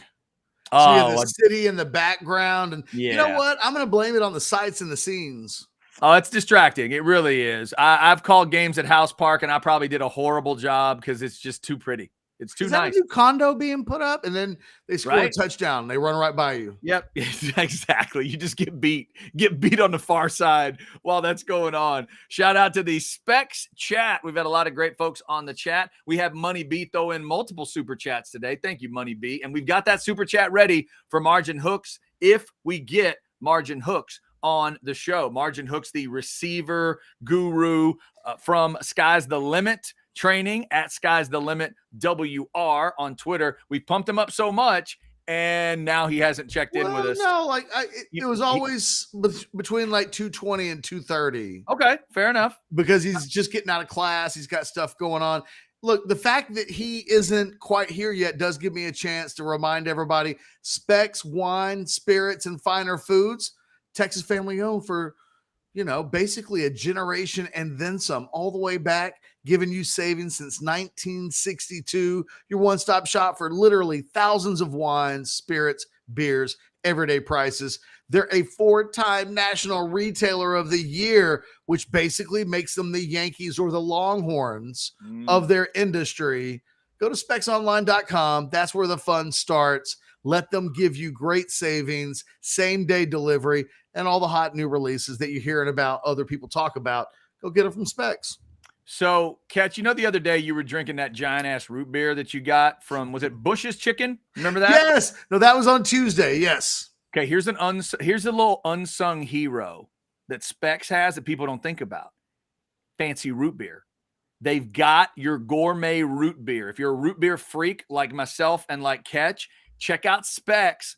Sometimes it's kind of off to the side. It's like in a section where you're not thinking about it. It's not in the cold section. They may not be keeping it cold, but they got it off to the side.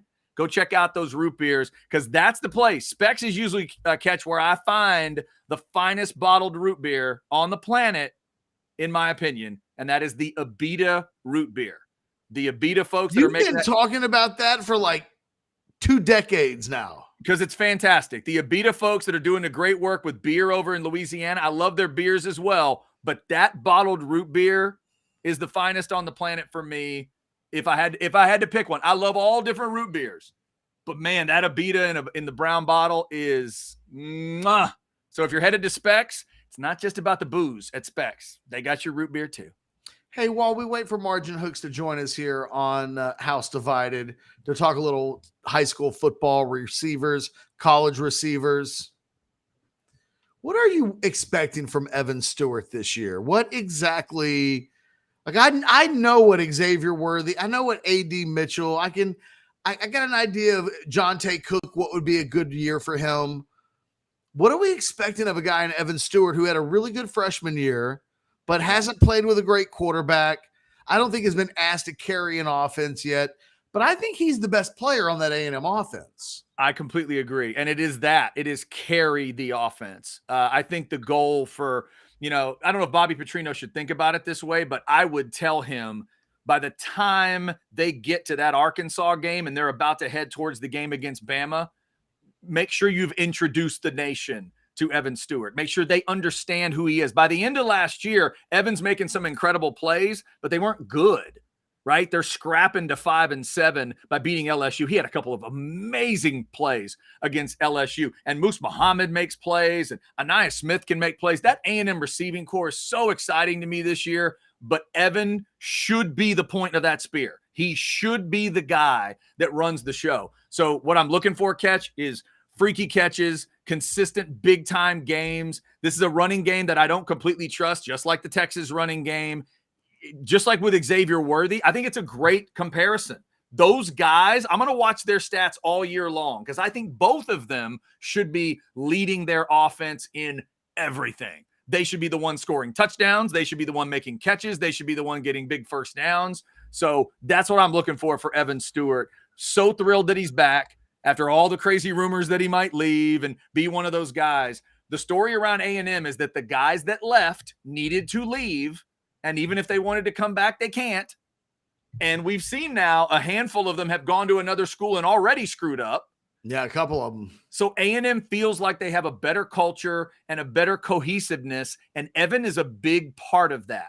Because right as those rumors were happening, Evan kind of shut up. Evan calmed down all of a sudden. And I kept wondering, well, is he going somewhere or not? And he ends up staying. So that leadership, that consistency. I mean, I don't want to put too much on him, Ketch, but we talked about Mike Evans on his birthday. That's who he's got to be. He's got to be a badass lead receiver that everybody's talking about. I mean, so you're talking about Biletnikoff semifinalist at a kind of a minimum. Yeah, if he could be in the Biletnikoff list of like that big pack, maybe not finalist, but yeah, like that 12 mid-season, that mid-season pack of guys. Yeah, I would love to see him get into that discussion, and hopefully Bobby Petrino and Wegman and Jimbo can show him off a little bit. I think he's fantastic. Has there been any? What's the continued conversation with Wegman? Have you been paying attention to like just even this week? Is there a sense that he and Stewart are connecting on that level?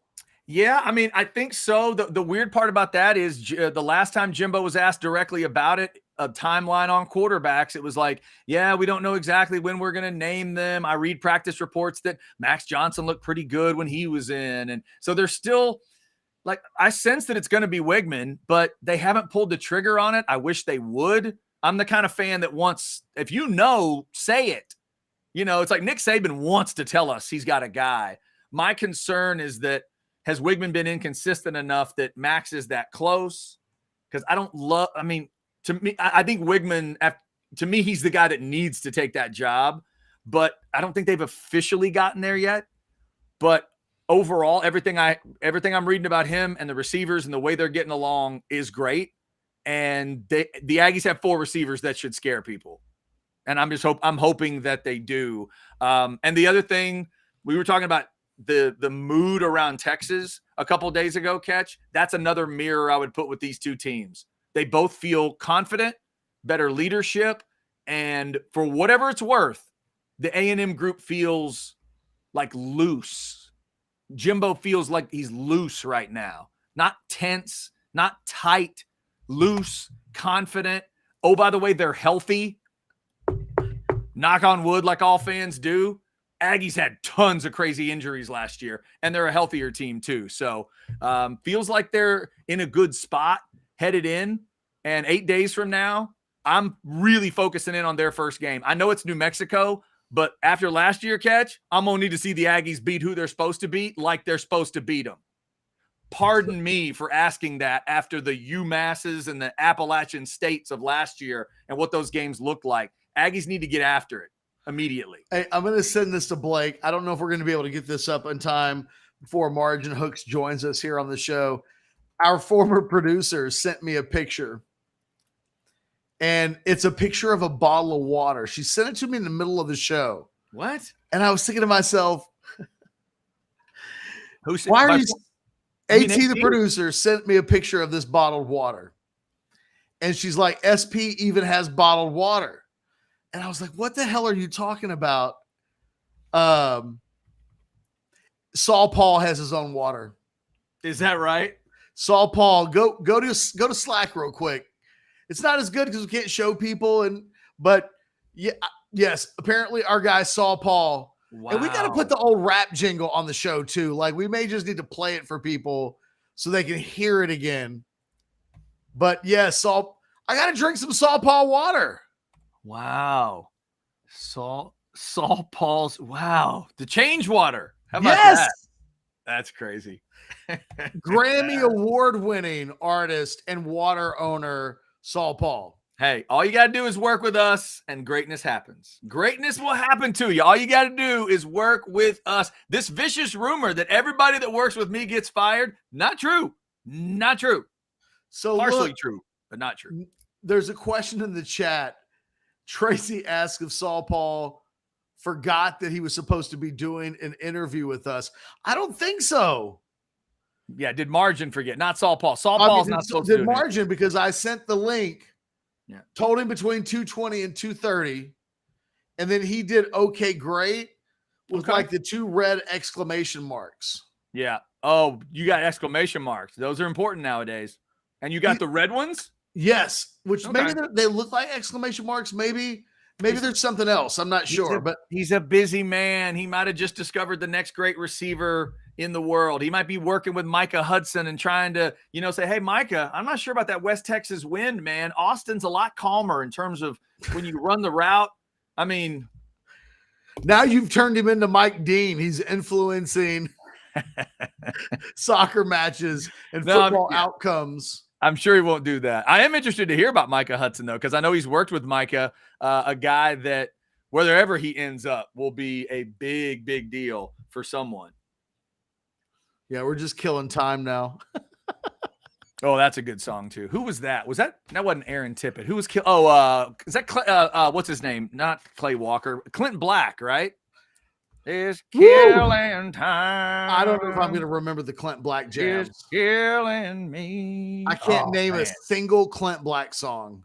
Oh, I think I just did for you. I think it's Killing Time. Well, is that the actual name of the song? It's killing time. I'll be killing time for eternity. I think That's his Black. song? I think that's Clint Black. Yeah. Okay. Yeah. I think that may be the one Clint Black song I can name for you right now. I wonder if Margin knows what he's doing to us when we don't have him in this time frame. I've turned Chad into Clint Black. Yep, that's it. That can happen. That can happen, ladies and gentlemen. Oh, my goodness. I vow to everybody right now, I will interrupt Chad constantly to make sure that he doesn't do Clint Black anymore today on the show. That's all I know, Clint Black. You're good there. I may go into somebody else, but no more Clint Black. I can guarantee you. You can just start singing Kenny Rogers songs and see who notices. Yeah, we could do that. I was in the stream. That is what we are. When we rely on each other. By the way, there's another good trivia. You know who wrote that song? Lionel Richie? A young man named Lionel Richie. The Bee Gees. Oh, well, there you go. It's a Bee Gees tune. So not Lionel Richie. Yeah, it's a Bee Gees tune. It was part of the wave of songs when they were banned and sort of ostracized from music. They got their songs out through other people. The Bee Gees documentary is fantastic. If you ever are looking for a music documentary, I'm not the huge Bee Gees guy, but I respect them a lot more after watching that doc. They wrote a lot of cool stuff and got it to other people in the 80s. All right, let's assume we're not going to get Margin hooks at this point. Fair enough. Fair enough. Do we want to talk some more about the War Room stuff? What is it that you want to, on this last Friday, before we get into game week and everything else? And by the way, Alex Dunlap in less than an hour right here on Orangebloods Live. I was just looking at him on Twitter. He seems fired up and ready to go. He's got a full show plan. How would we want to end things? Well, I'm just going to cruise over it here. Some of the stuff that we talked about earlier. We talked some defensive guys. We talked Catalan. We talked Gavin Holmes. We talked about Anthony Hill. Let me get your thoughts on backup quarterback. I'm seeing from the War Room the word even. Give me your gut on, let's say they're handling their business against Rice. They're thrashing them the way they want to thrash them. What's your feel right now? Are you literally at a coin flip for who the next guy to take a snap is after Quinn? No, because I think Maalik Murphy's going to get the call. Okay. But I think in a world where Quinn Ewers remains the starter and there's not really a need for clarity on the backup quarterback position, I think Maalik is just going to continue to be that guy. I just wonder what happens. Maalik's going to get the call first. But in a world where there's extended time out and the backup quarterback position suddenly has to, perform at a level to keep this team more than just afloat. Because when Hudson came in last year, it felt important, but it didn't feel like, oh God, if Hudson Card doesn't keep them at a certain level, like at that point, Texas hadn't been 500 yet. So there wasn't the expectations of this season are so much higher than they were a year ago when everybody just wanted to see, hey, let's see something positive. Qualify for a bowl game, take it up a notch from there. And Texas did to a certain extent in getting to 8, losing in the bowl game. This season, the expectations are so high that I don't know that Maalik Murphy has an endless amount of slack that he can use. Because I think I think those coaches know deep down Arch might be better than Maalik right now. And this conversation of, well, he doesn't need to be better than him until 2024 when they compete for the job. I get it. But what happens if Quinn Ewers is out for 3 weeks and the ability to play for a Big 12 championship hangs in the balance? At that point, you can't worry about who's going to be here next year. You have to worry about who can win these games for you so that this season is a success. Yeah, and that's so fascinating to me that it's already thought of in those terms, that there are those around the program that might say he's already better than Maalik. Just pure moment. He's the number 1 player in the country. Like my whole thing, and look, Chad, people have been getting upset at me because I've asked for some expectations even early on. He's the number. Look, what are we doing with Anthony Hill? we're like, you know what? He was a 5-star linebacker, and he's come in and he's looked like a guy that everybody hyped him to be. Quinn Ewers has those level of expectations put on him. There's a thing with Arch where it feels like people are like, wow, Arch is okay with a red shirt, and Arch doesn't have to be good until maybe 2024. Hey, maybe even 2025. And I'm thinking to myself, if Arch Manning was a wide receiver and was a number 1 player in the country, and people were like, well, you know, maybe 2024, no. If he doesn't show up and show you something right away, maybe he shouldn't have been the number 1 player in the country. And I think it's a great thing that we're sitting here before the 2023 season saying that Arch Manning might be as good as Maalik Murphy in the backup quarterback race. That means, you know what? He is showing out. He is showing signs that the number 1 player in the country was rated correctly. Because when he does play, when Arch Manning finally gets on the field, those will be the expectation that the entire nation has for him. Don't be good. Don't be great. Your uncles are Hall of Famers. Yeah. Your granddaddy is like the unofficial grandfather of the South when it comes to quarterbacking from the South. The expectations are so high that I think it's a really good thing that that's already happening. And I think it'd be a little worrisome if he wasn't at least that good, because the expectations are that he's going to be a 1st-round draft pick in 4 seasons. So do you think they have thrown away the idea in their minds, the coaches? Do you think they've thought about throwing away the idea of a red shirt, or do you think that's still in their mind as whatever we do, let's make sure it doesn't go into a 5th game? How would you look at that if you're a coach today? I'd just play it by ear. Okay. Yeah. You do what you need to do. Like you said, if you need a situation and you feel like he's the best option, you got to go with the best option. Absolutely. I mean, it's what Mac Brown did with Tyrone Swoops back in the day. And I actually had a problem with that in the bowl game of using. Right. And Cotton's right. I think the red shirt is happening. But if something happens and there's a 6-week injury, what you think is a fact may actually be subjective. Yeah. And that's no way of knowing that until Chad, we get that far into the season where we got an idea, because the moment Quinn Ewers were to miss any time, I think that's the moment the coaches at Texas really have to make a decision.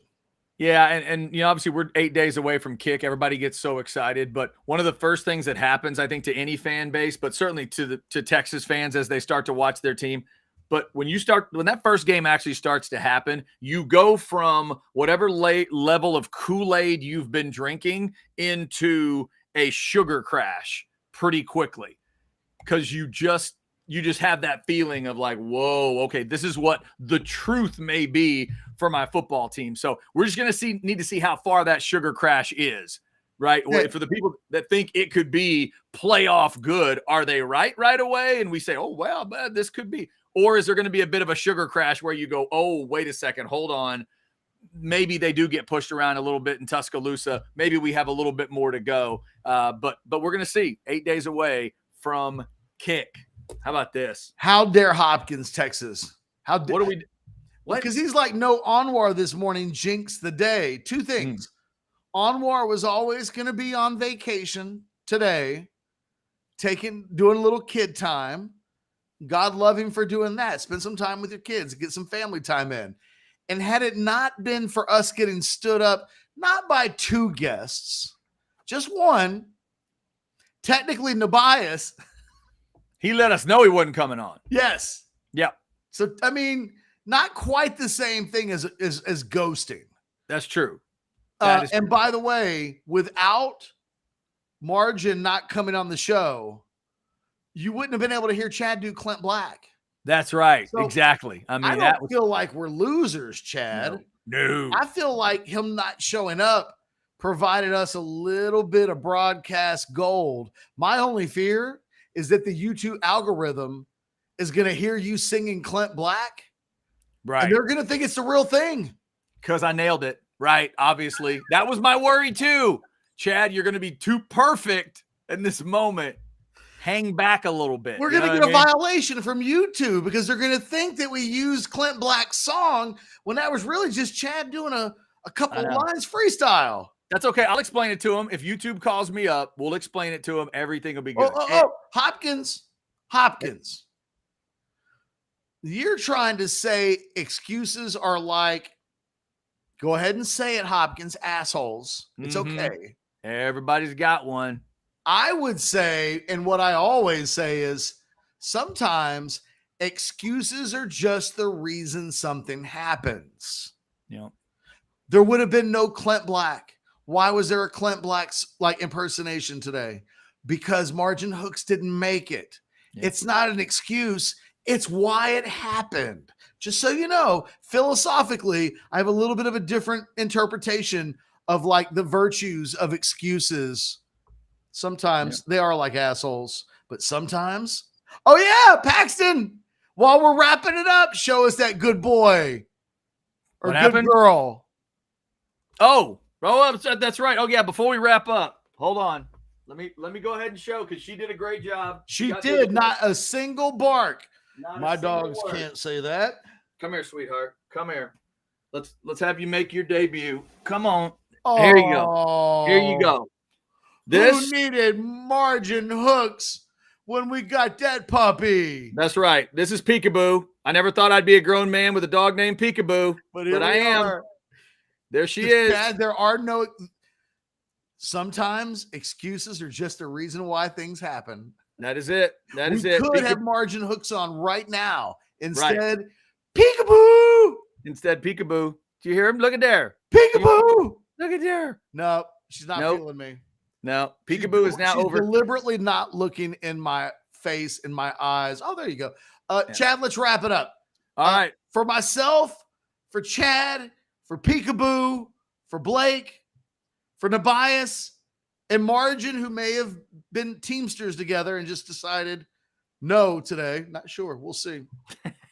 My voice is starting to go out. Why don't you do that whole see ya thing? All right, let's do that. We will talk to you next week. It'll be game week on Monday when we talk to you at 12. Come on now. Anwar's going to have that old-fashioned show for you at 8 a.m. on Monday. We'll be here at noon, 3:30 football with friends with Alex. There's even rumors that there might be an outsider show Monday night at 9. Really? Yeah, maybe. If Chance Mock can find us more former teammates. I heard that Barack Obama was going to be on the show. Oh, that could be interesting. That could be interesting. I don't know if that's – I hope that happens. I'm not sure if it's going to. So we'll be back next week for game week. Thanks to everybody for checking it out this week. Until Monday, see ya. And who's